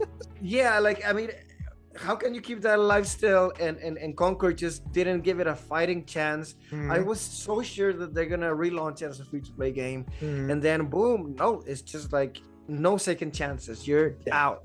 So that really hurt me. Obviously the developers, but I don't know. It really makes me question a lot. Like, what the hell is their plan right now? They're taking it in a stride, the 30th anniversary thing that they've got going on. You know, you turn on your PS5. For those who don't know, you turn on your PS5 now, and it loads like the PS1 screen, right? Start a menu screen. So it's really nostalgic. It's really great, but I do want to know what their plan is for the future, and I want to know what's going to happen with Fair Games. I want to know what's going to happen with PSVR 2 as well. Yeah. So I don't know. There's a lot up in the air. Yeah. So, and that's what's so interesting with like how we can see at PlayStation, because like there's so many angles to tackle, like how you can look at the company in 2024. Obviously, they transitioned leadership. Jim Ryan's gone. Herman Holtz is back. It's now fully in, but alongside another guy. But I always see the Concord like debacle of them cutting that game off in the knees, like whatchamacallit, like after in less than 2 weeks, as you've been on a streak of 10 out of 10s, and this feels like a 1 out of 10 that just destroys your average in that way, because it's just that much of a disaster. But it was so funny how so quickly Astrobot came in as the highest rated game of the year, literally 2 days after its death, to kind of like assuage the negativity about the brand. But then what's funny is that then immediately after, they revealed the PS5 Pro, and they dropped the $700 price, so it felt like you were seesawing. I saw that meme, right? We're so back, it's over. They finally, like, this was the year where, like, especially halfway through onward, PlayStation finally got it's so over. It's so over, we're so back, it's so over, we're so back, that it's like, hey, that tends to be Xbox's MO all the time. So welcome to this side of the aisle. The big difference is that compared to Xbox, at least PlayStation is still like, they have remained more steadfast in their identity of like, hey, we're still wanting to give you games that you can only play in the system. It's so funny was when people mentioned that I tend to not give too much credence to the Game Awards, because especially knowing the kind of people that vote and all of that. But it's funny, like in the fun fact kind of way, those 6 games that are like the top 6 that are up for like Game of the Year, the only system you can play all 6 of those games is on PlayStation. I feel like I feel this has been the year more than ever that even with like a weak quote unquote first party lineup, it didn't matter, because for the layman gamer, what they see is a spread of games. There's so many games that are just on the system. There are so many games that are third party that they have become the de facto third party like machine, despite the Xbox Series X at the time having like the most powerful console like option that has not played out in like the comparisons and things like that. So when you kind of have that, when you kind of have that spread, even with like the mess that was that they did with Conquer, even things like the Until Dawn remake not being that great, and Love Horizon was okay. It's like when you consider like the strong start to the year, how like that's what's so funny. It's like I came in with the Xbox ready, but then I was like, what am I gonna play in this thing in the early? And who had the games in that early? Because I didn't even mention Pacific Drive. I didn't even mention Ultra. Oh yeah. Because the things that, yes, they had indie games that were PC console, but it's like, where can you play that on console? They really like solidified, and I feel a lot of people really only care about that. And I feel this year more than any other shows that as long as you have a slate of exclusives, you're good, regardless of where you are. I would even push that to Microsoft. Yes, you have a big first party, but it's seemingly you have a big first party and they cannot fill your entire year. Get exclusives from someone else if you want, or get more of those Game Pass day one games. Yes, I'll take your Harold Halibus, Dungeons of Hinterberg, It Still Waits the Deep, and things like that. Another Craft Treasure, ingenious game. It's like they have gotten those, but it's like, get the bigger stuff. Get the bigger stuff to help like parse your year, because that's when my eyes open. I never stopped playing my PS5 this year. They always had something, no matter what it was, and it was like and it was of such variety, because it's like Granblue Fantasy, like you cannot compare Granblue Fantasy Relink to Final Fantasy VII Rebirth. There was like a difference there. Stellar Blade and Rise of the Ronin, there was like certain differences there, despite the similarity of being third-person games. Obviously, Black Myth Wukong having that third, being like a Souls-like and things like that. But it's like, it's such a robust library that's so PS2 like that it's like, oh man, it like if you remember what it was like playing that, it's like that's what you got out of PlayStation this year, even with their blunders. So yeah, that's really an excellent comparison, and I really do think that the most important thing that they did is have these great third-party strategic releases, right? Because it's true, and they were part of the conversation, and they are still part of the conversation, and they're massive games like Final Fantasy VII Reaver. Like, it's the game of the year for a lot of people. Rise of the Ronin. It's mine.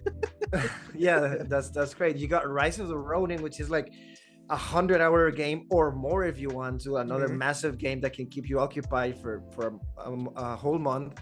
Stellar Blade also made a lot of waves, some better than others, right? Most people talking about like their body and whatnot, but at the end of the day, a solid action adventure game. Astrobot, like high up there as the best platforming game of the year. And Astrobot's the interesting one because it's a game that I carry two hats for it.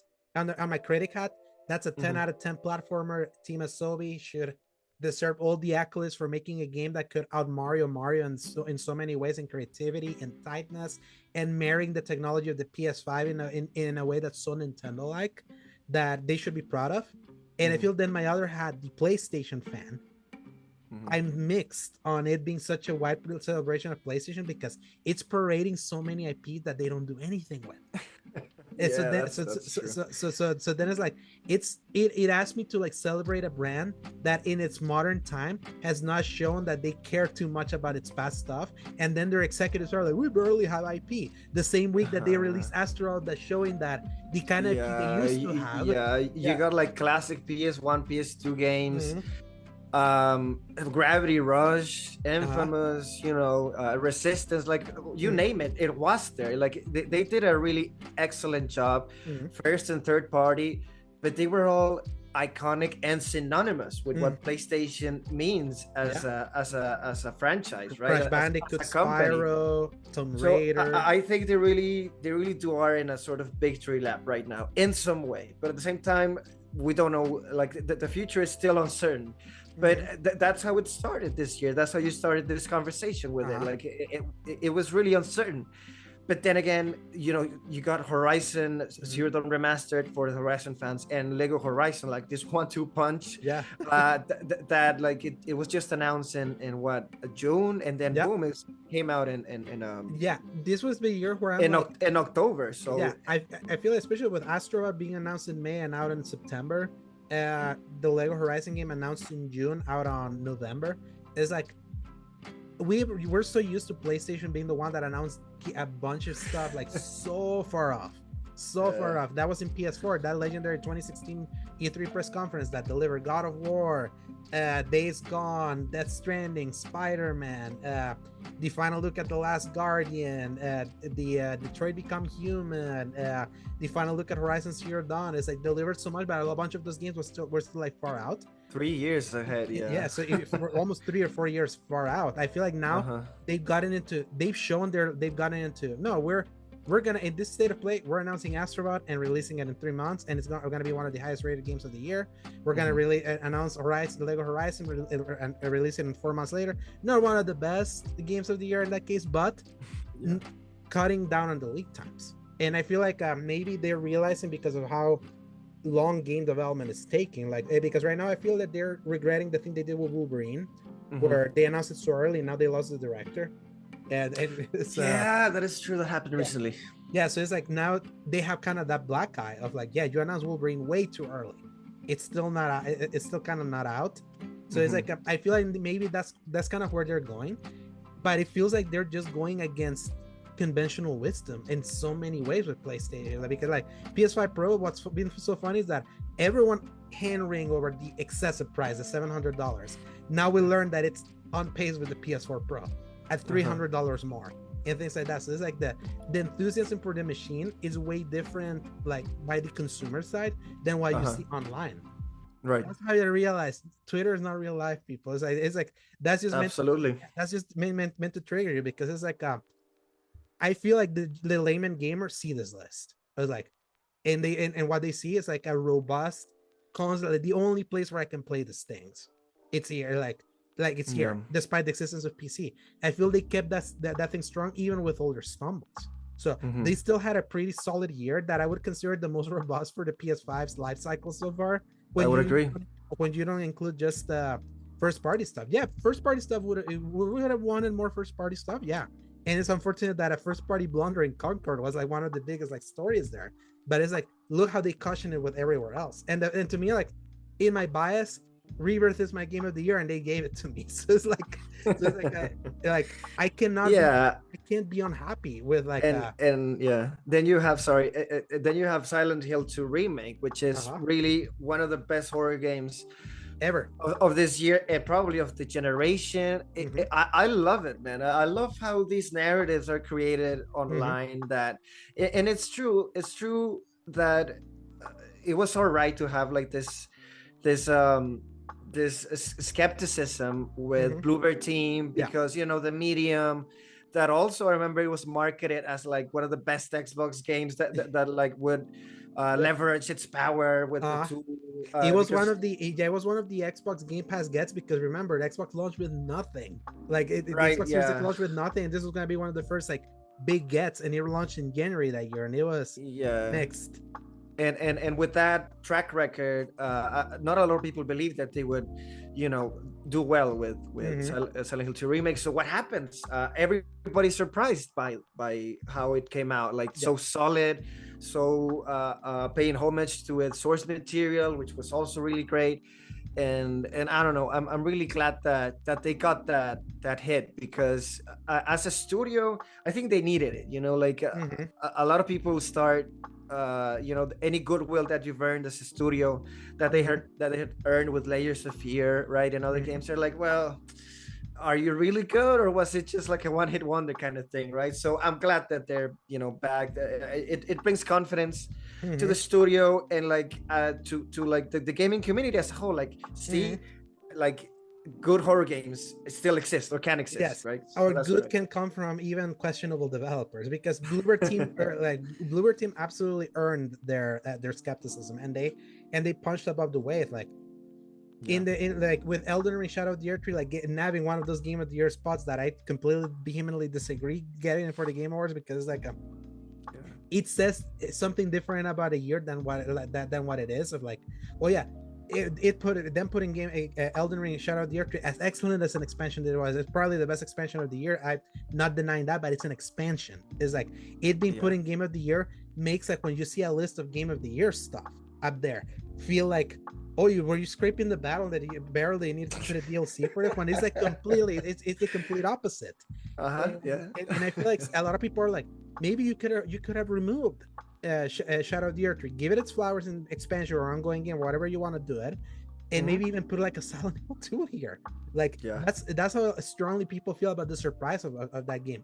And again that you could play on PS5 or PC, and that matters to like a lot of people when there's not many console owners. And I feel that's like the big takeaway of like how PlayStation like weathered the skepticism of not having no first parties, big first party stuff, and even with the first party stuff of Concord, is like they filled up the schedule, and that's why I'm like, yeah, they really like. I feel like PS5 kneecapped my 349 like 99 like Xbox purchase like pretty decisively, because I was ready to be like, I'm gonna be an Xbox main this year, because that's what they had. So one system that I and real quick before that, and as for like what's coming next year, once again, like when we only see like what they have currently announced, like we know that for PS5 is just Ghost of Yote and Death Stranding 2. Obviously, Ghost of Yote, I'm one of those that I like Ghost of Tsushima, but I don't think of Ghost of Tsushima as this superlative exclusive that that deserves all this hype. I thought it was a really fun Assassin's Creed like samurai game. I enjoyed it. It was beautiful, but it didn't like linger in the mind. Like, do you notice how many people were yearning for the sequel? Like, I feel like everyone was like yearning, please announce it, and yes, it was there.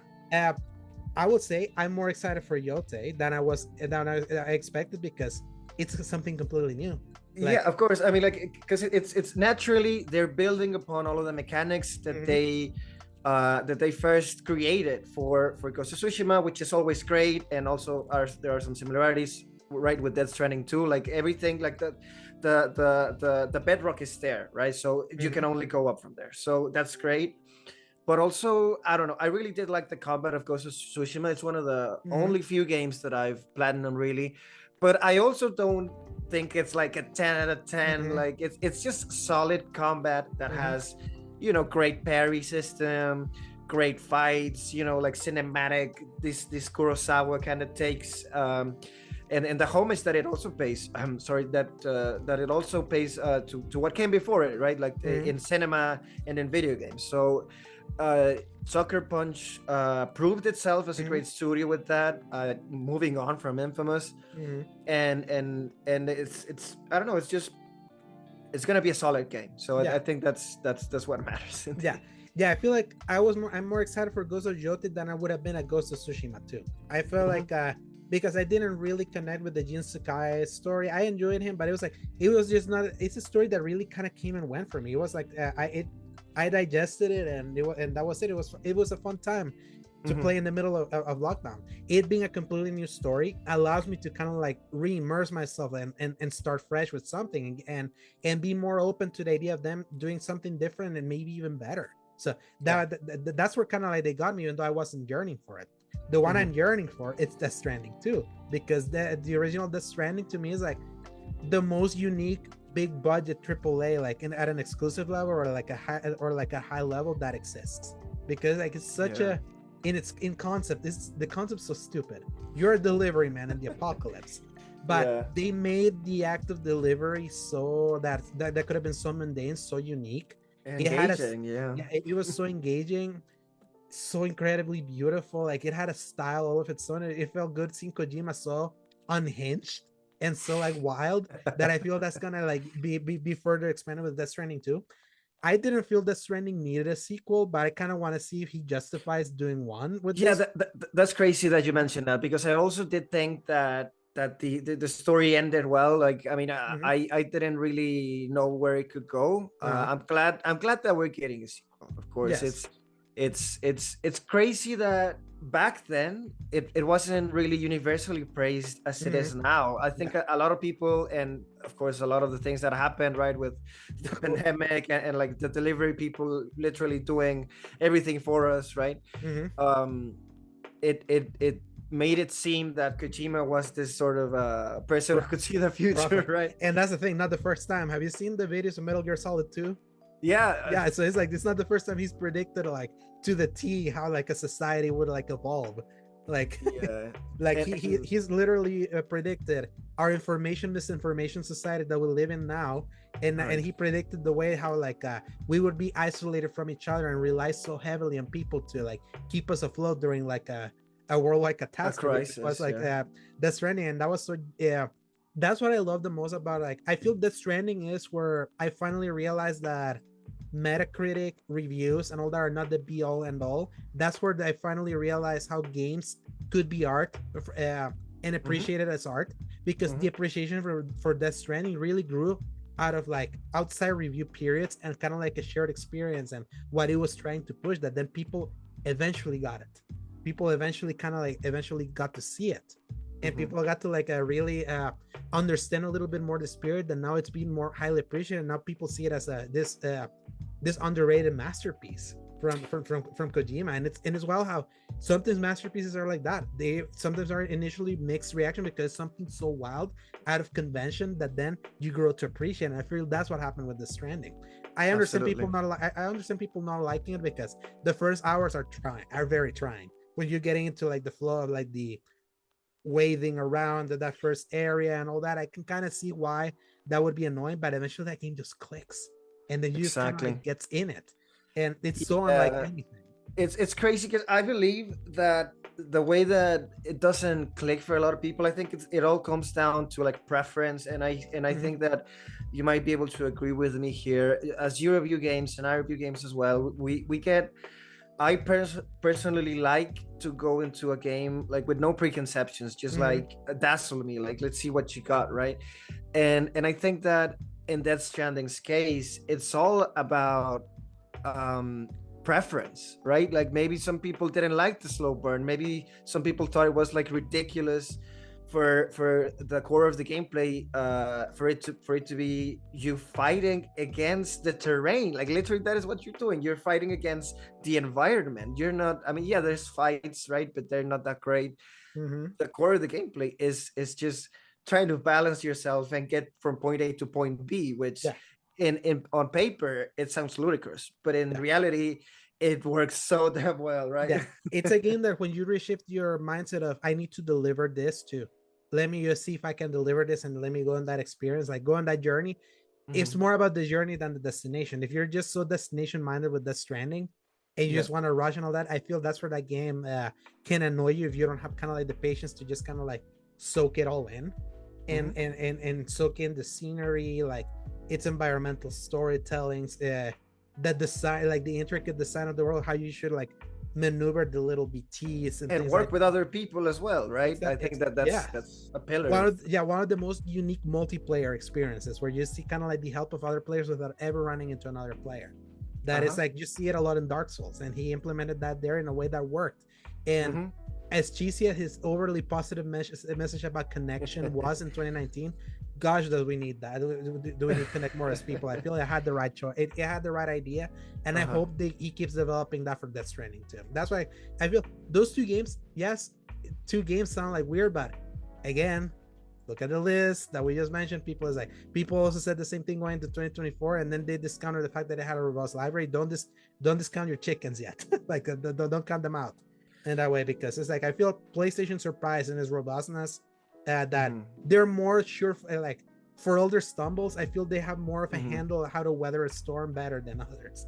And look, they're still like, where their other competitor are basically bowing out of any console war or like competition, just trying to like reset the chessboard. They're still like pursuing, kind of like running at their beat, and I wish they had more competition, to me personally, because it's like I'm fearing a complacent Sony with an Xbox that's just kind of coasting and be like, no, we want to switch to a third party that just happens to have a console. So because then otherwise they have to compete directly with Nintendo, and Nintendo's also like marching to win their own thing. So it's like it would be like weird competition that I don't feel like it would push PlayStation in like the way that I would want them to, other than maybe just if they eventually want to get into like the big measuring contest of who actually sells more. And in that case, Nintendo is very ahead because they're smartly like in the lower area, like when it comes to money that you need to spend. I do think, as you said, we can move on now to the Switch, and that was a great segue to mention it, because everybody's waiting for the Switch 2, and it's gonna sell right like so quickly. It's gonna fly off the shelves. We all know it. We've all been waiting for it. There's people that really don't even want to like play their Switch anymore, because you got the Steam Deck. You got other options, and like the way most games run is pretty bad, like and you can see it in the list that if you want to mention the exclusives of this year's Nintendo. Princess Peach Showtime didn't run well. Paper Mario the Thousand Year Door ran fine, but it was like that game ran at 60 on GameCube. And this one is on 30. Supposedly people dug into the code that there's like a 4K 60 mode waiting to be unlocked. That's code that you put in. That's usually you put that code for hardware to kind of unlock and have access to it if it detects it. So maybe they already kind of like pre-prepared. It'll be like, hey, this is gonna look better whenever you get a new hardware, but you can never know with Nintendo because they're so behind on stuff. Luigi's mentioned too. All right. Legend of Zelda Echoes of Wisdom, great game. That holy crap, does that thing run like crap? And you know what's crazy is that Link's Awakening also ran like crap. So it's they didn't improve stuff. I beyond that, I also wanted to talk about like Nintendo's strategy this year. I do feel like they're just biding their time, right? I think it's obvious. If you look at the slate, it's great, but like if you really look at it, they're just biding their time with a GameCube remake, a 3DS remake. A remaster, another 3DS remaster. Super Mario Party Jamboree. That's great. It's always great. And Mario Luigi was new, though it was rough.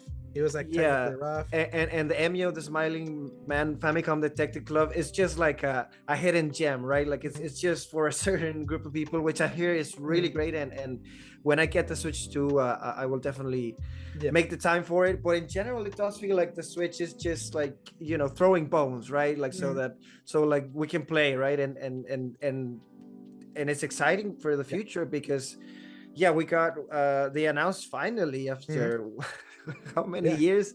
Metroid Prime, Metroid Prime 4. And oh yes, Xenoblade Chronicles X for finally for the Switch. But it's all games that they have from the vault. You know, it's nothing new. They're not. I'm still missing my two big ones. Thinking. Yeah, I'm missing my two big ones. Do you know which ones are they? Wind Waker and Twilight Princess. Yes, brother, I've been waiting so many goddamn years that I lost count.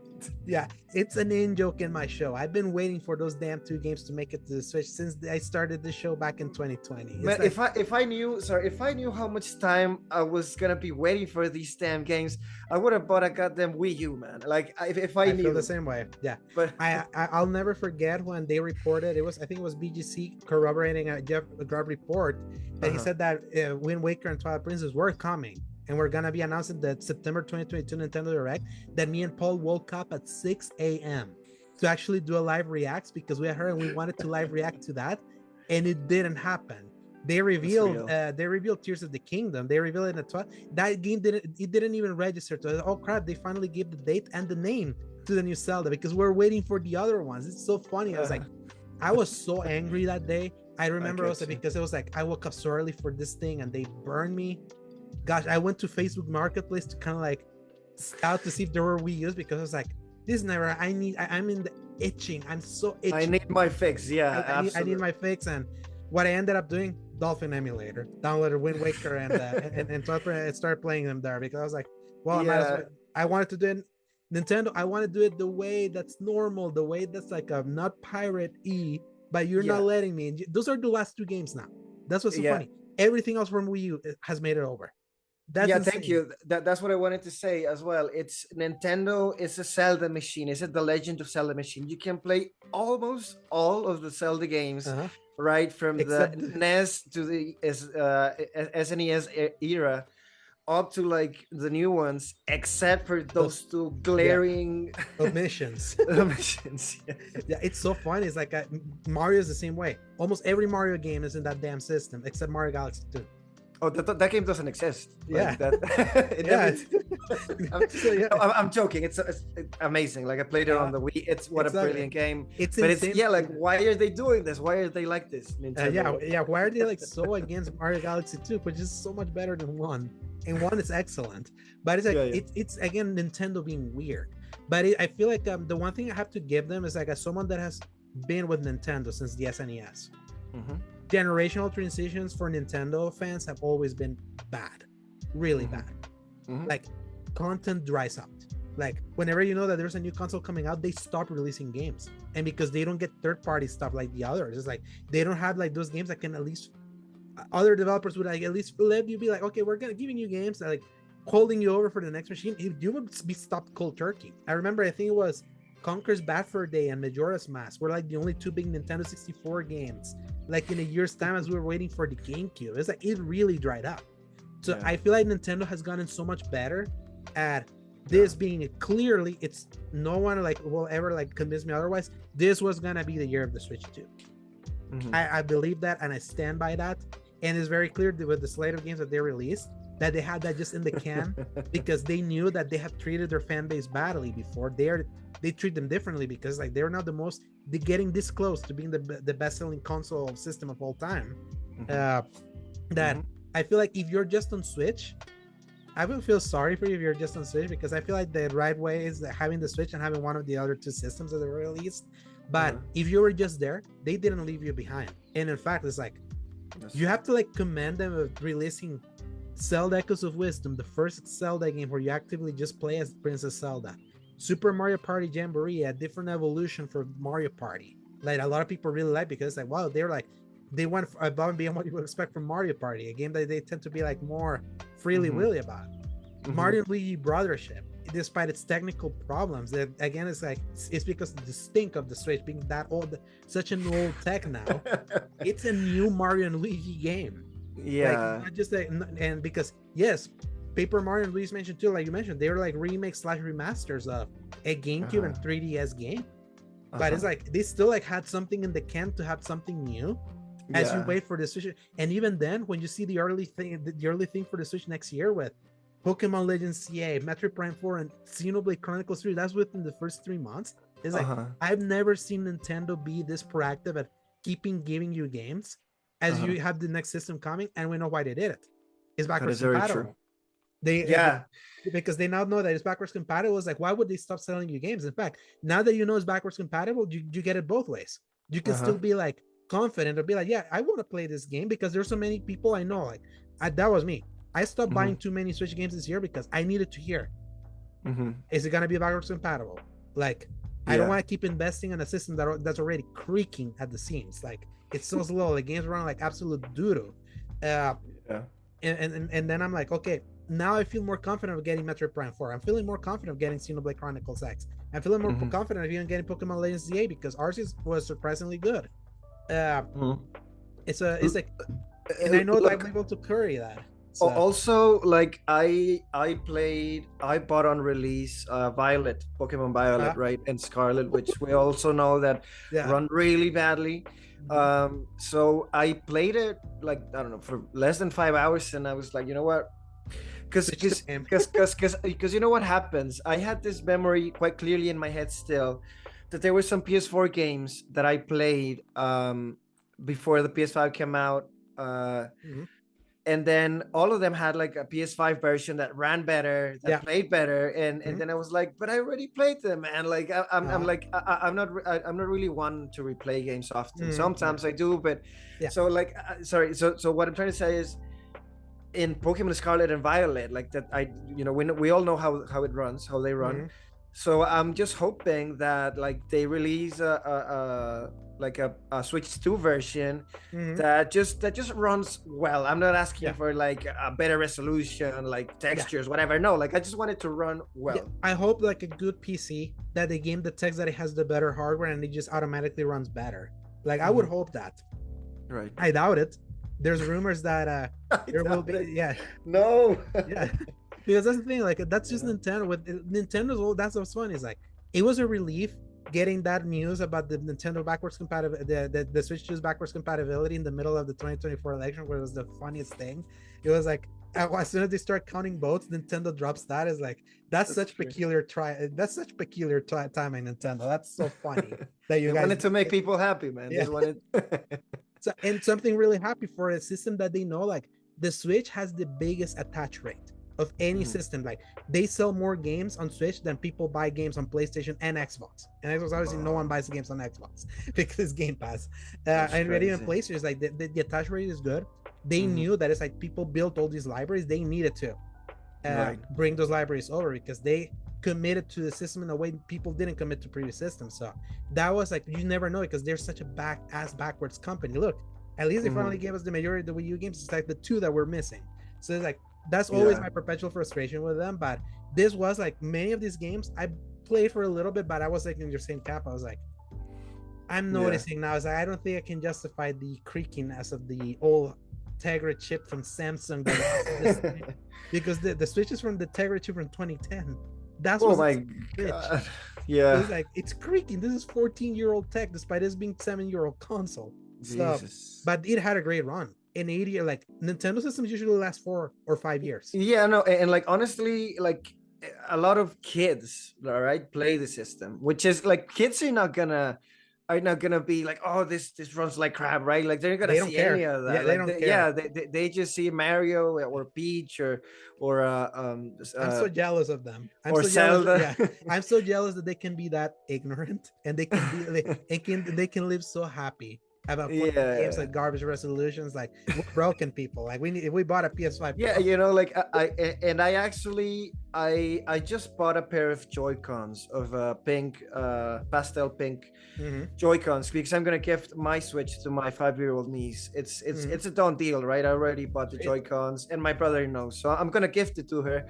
Because I'm hoping that next year, when Switch 2 finally releases, I'll be ready. And like, I don't know, I want to get her into gaming as well.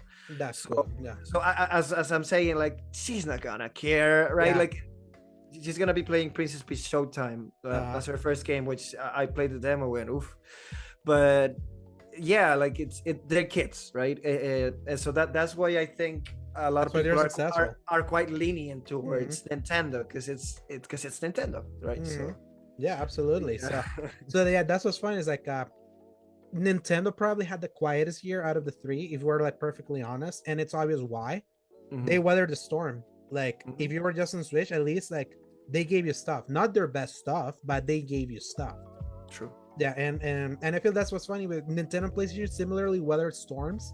But PlayStation came like I feel like PlayStation delivered more high quality like stuff to kind of like counteract any weird narratives online, while Nintendo was like they did the best they could in their situation, where it's clear they were getting ready for their next generation. And True. funny enough, True. they had to wait now after a presidential election where a certain orange man was on And power, because that's how it was. and I just to wrap up, I just wanted to say that, like, well, yeah, it's absolutely true. Like, looking at this from the lens of exclusives, of course, you know, all of the games have their strengths and weaknesses, but I would like to say, just to add, right, that like third party games and indies are the best they've ever been, right? Like you got Balatro, you got Crow Country, you got Harold Halibut, you got Caravan Sandwich, Neva.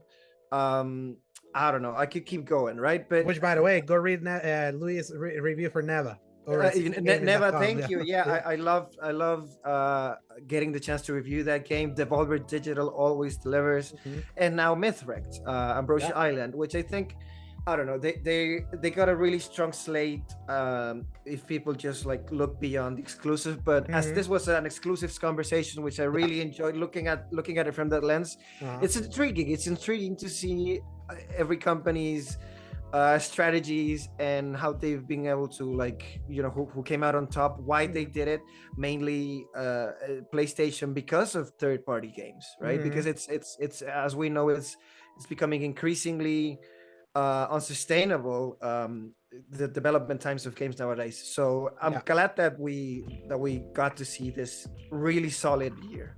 Yeah, and that's what's fun is like a convention. Like again, Talking Point said that the three console manufacturers kind of like skipped 2024, and it's like it's a very interesting, like, completely ignorant to like to the reality. Was it their best year? No. But saying that it skipped is ignoring that there's nuance. There's so much nuance. Again, like I had the most fun with my PlayStation this year, while also acknowledging that Conquer was a complete utter disaster.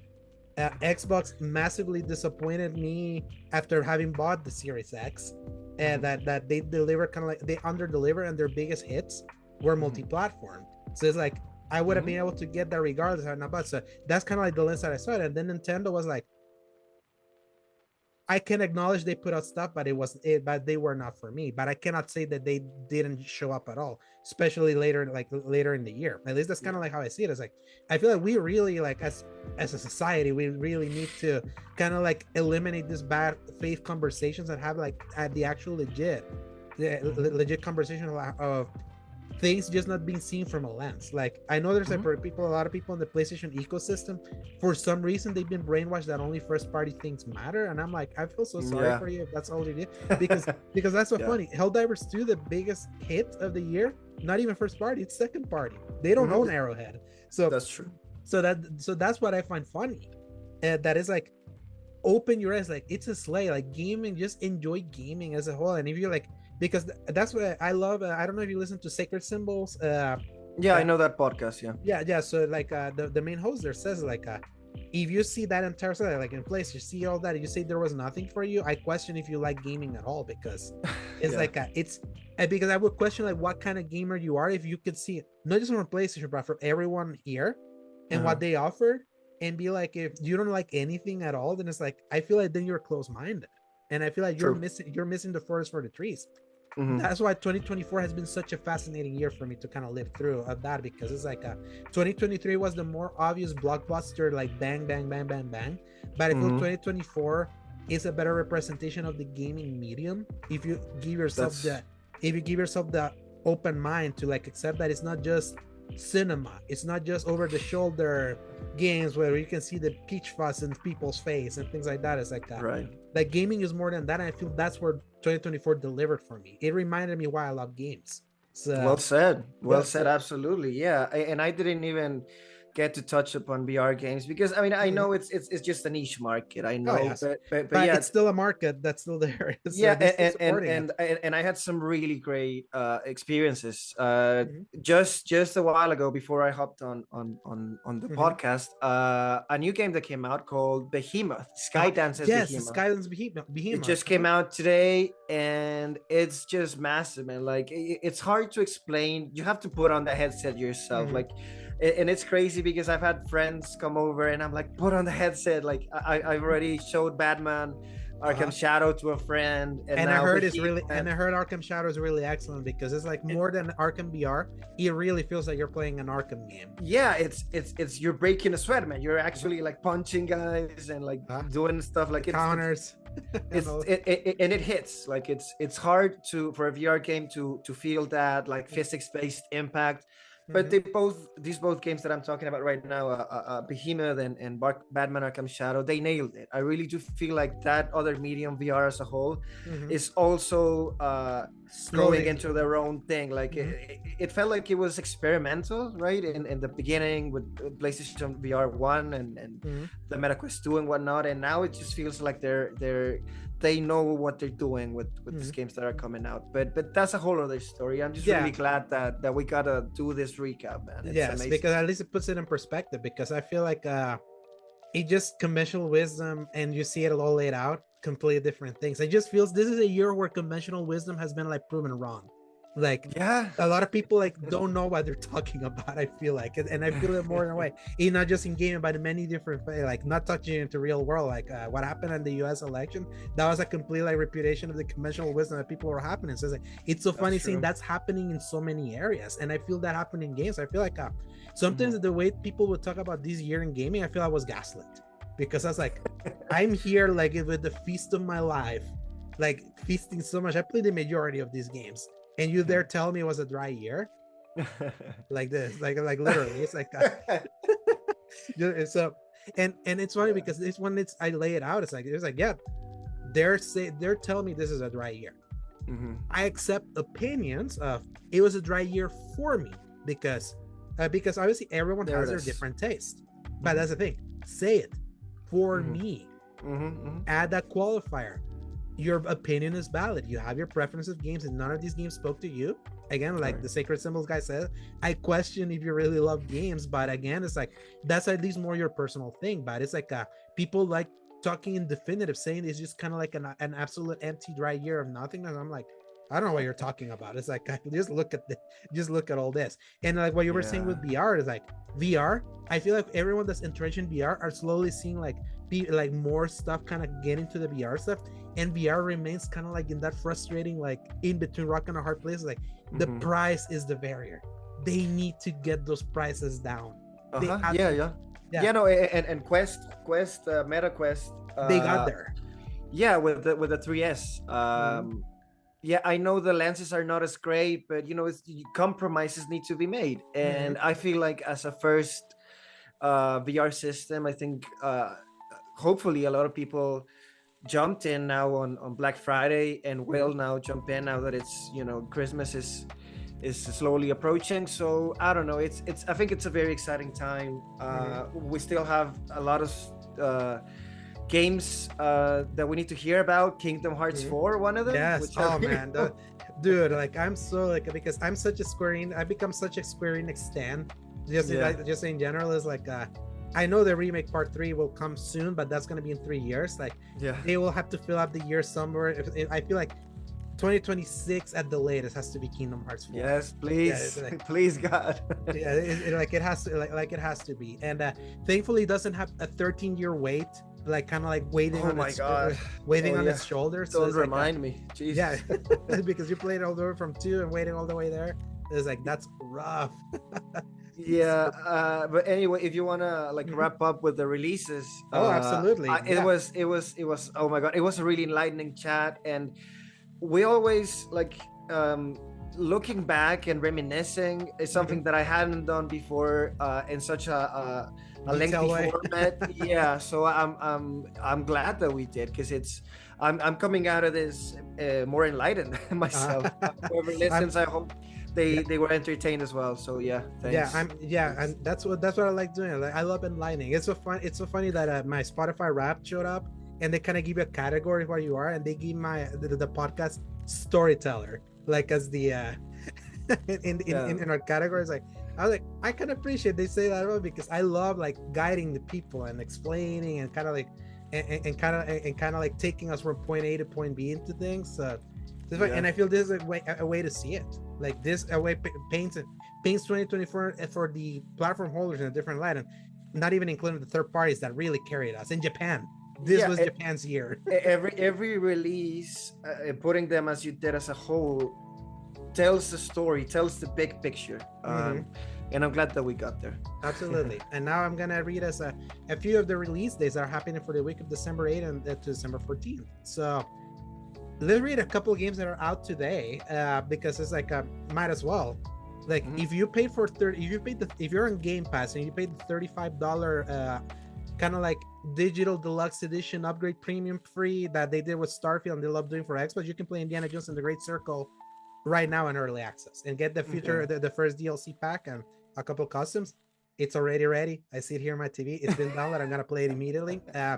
You can play Myth Wrecked Ambrosia Island, which is kind of like this game that Louie just also reviewed. The review's out now. Yeah, it's ancient Greek gods in a modern setting. You're like a modern day character, and you help them. They have amnesia, and it's I don't know, like they slowly regain their memories, and it's really great to see them talk about like their past, because everybody knows Zeus, Hermes, Ares, Aphrodite, right? So it's really great to see these. It's just like an appealing indie, compelling indies and stories. Yeah, and I feel that's kind of like your forte. I would love for you to meet my buddy Sebastian. That he has this podcast called The Single Player Experience, and he plays a lot of indies. And I feel that's kind of like you love like getting into a bunch of those. Yeah, like, hook me up. like quite often. So him and Don Lionheart in the last episode that I recorded 2 weeks ago ended up being more kindred spirits than I was really expecting. So that's awesome. So yeah, and also something that you can play today, Skydance Behemoth if you're on if you're on the MetaQuest VR. Or no, PSVR. Yeah, both, all of them. PSVR, Steam VR as well, I think. So yeah. Yeah. Fantasia Neo Dimension, which it's like this was the final game that Final Fantasy creator Hironobu Sakaguchi made, and he did it for phone, and he ported Apple Arcade, for console now. So it's like available and everything that's out today, and that's also gonna be composer Nobu Matsu's final complete soundtrack. He's still gonna be doing like individual songs like he did for Final Fantasy VII Rebirth's No Promises to Keep. That was his one contribution, and then everyone else in the soundtrack. So if you enjoy old school turn-based Final Fantasy and love Umatsu's work, I recommend that. It's for $50.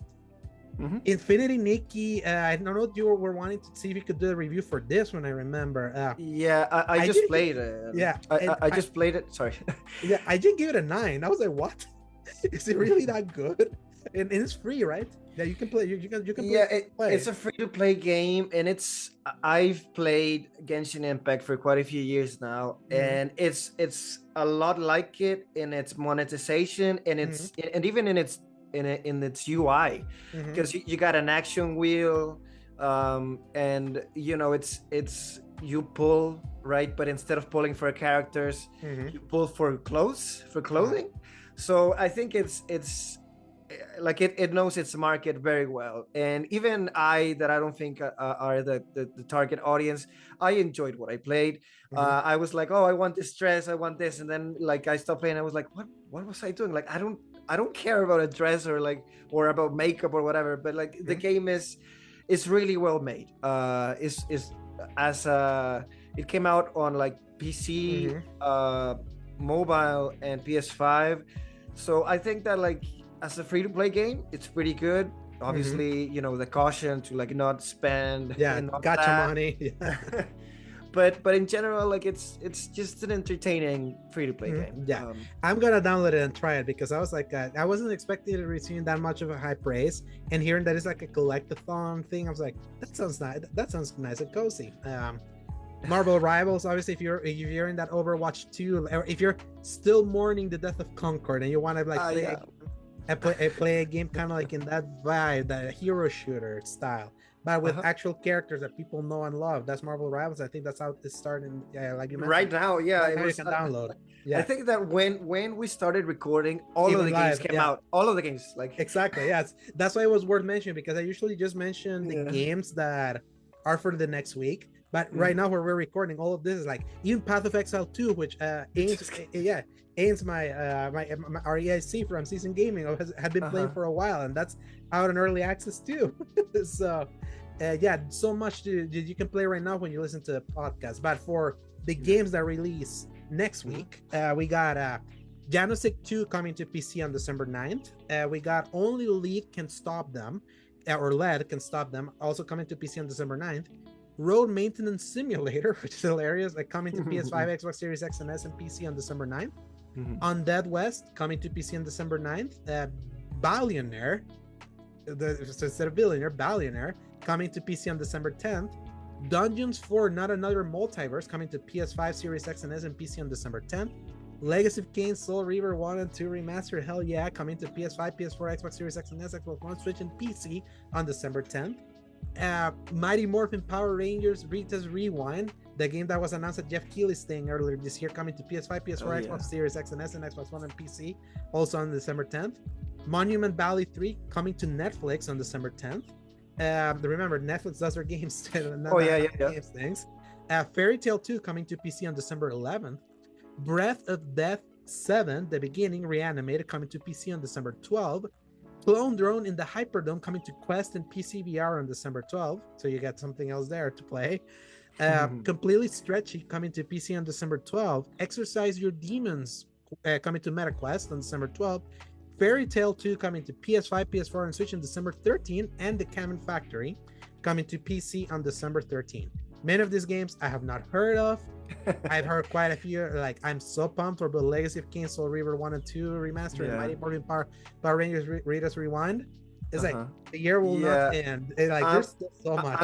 I'm just really looking forward to the Mighty Morphin Power Rangers game. I hope it's good because the Teenage Mutant Ninja Turtles Shredder's Revenge game was so good. Like I had like, I still remember that afternoon in June in 2022. Like I ate pizza with a good friend of mine, and we finished it, and it was just like an afternoon that reminded me of like my childhood, right? Like when you get together with your friends and just like play and eat junk food and whatever. Absolutely. And the vibe of the game was a really big part of that. So I hope Rita's Rewind is great. And Fairy Tail, where for anime fans, like there's your fix.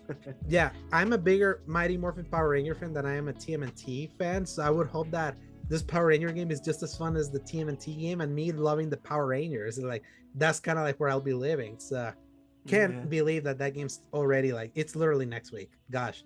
Again, I've been so well fed in this dry year. I made that joke with Paul, but what an absolutely famished of a year. Well, I'm here like putting weight with all the games that I'm like feasting, on top of the fact that I'm going to be playing Indiana Jones soon.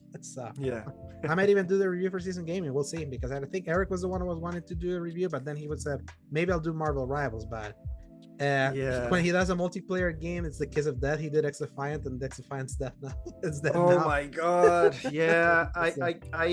I played a little bit of X-Defiant, like 10 hours. I'm not, as I said, not a big multiplayer fan, but anyway, for anyone who's listening and doesn't know me, I'm Andres Plays. You can find me as andresplays.bluesky.social, on Threads as andres.plays. I barely use Twitter X anymore, so you can find me there. And please, man, go enjoy Indiana Jones and the Great Circle. Absolutely. I know that it's a great game, and as a fan for you, I know it's going to be a treat. I'm really happy that we did this and that we talked about all of these games. I really love it. Yeah, absolutely, Louie. It was great having you in our first episode together. Hopefully, I can give you more times like in the coming year, because 2025 is going to be a big one. And for me, you can find me at @A_Segovia on Twitter /X, at asegovia on BlueSky. at Alejandro Segovia 93 on Instagram/threads. Yes, all my handles are different. That's kind of like the joke. At the Slayer Giant on Twitch, and also on Discord. And then you can find my written content, my current written content at the critical at seasongaming.com, and my older stuff at thecriticalcorner.com. That used to be my website before I started freelancing for Season Gaming. And you can read my reviews for this year for The Last of Us Part 2 Remastered, Grand Blue Fantasy Relink, Skull and Bones, Final Fantasy 7 Rebirth, Final Fantasy 16 The Rising Tide, at TMNT Arcade, Wrath of the Mutants, Stellar Blade, the Star Wars Outlaws, my op-ed for Warhammer 40k Space Marine 2, my review for the Alan Wake 2 DLC, my review for Call of Duty Black Ops 6, my review for Dragon Quest 3 HD 2D, and maybe my review for Indiana Jones. I loved your Star Wars Outlaws review, and I also am in awe of you getting to the finish line with Dragon Quest 3, the 3 remake, because I haven't needed to review a game that's like 30 to 50 hours. I've reviewed like indie JRPG style games, but they're not that long, right? But like it's Dragon Quest, like you need to like it's this eminence in the gaming space. So you landed that as well. Congrats. And that will always be a special one that my console got killed by a power surge in the middle of that review. So I'll always remember Dragon Quest 3 forever because of that. And I still got it out by embargo time. So that's great. Yeah, that was an insane period of time. But yeah, it's been a good year, I tell you. But Louie, won't take more of your time now. Thank you so much for being here. As I come back next week, probably with Paul or maybe Don Lionheart, to talk about we'll definitely record and publish later, so we can kind of like account for the Game Awards next week, because the Game Awards are on Thursday. So we might record and publish on Fridays, maybe Saturday for that. It may be the last episode of the year. I'm still kind of deciding based on like the schedule, but we'll see. There may be one more. I'll decide by next week because it's been quite a year. But until then, thank you so much for listening. If you like what you watch or listen, give us a like or a subscribe, leave a review in your podcast service of your choice, or over there in the YouTubes. That will always help. I've been enjoying seeing my YouTube kind of slowly. This has been the last year my Spotify grew. This year YouTube has grown. I like seeing kind of like slowly the slow climbs, and without having to pay for advertising. So and hope it keeps growing, man. Exactly. Hopefully, yeah. It inspired me seeing the people that just hustle and make it work. So, Louie, thank you so much, and everyone else, enjoy the rest of this week, and see you later. And press X to play. Hasta la vista, baby.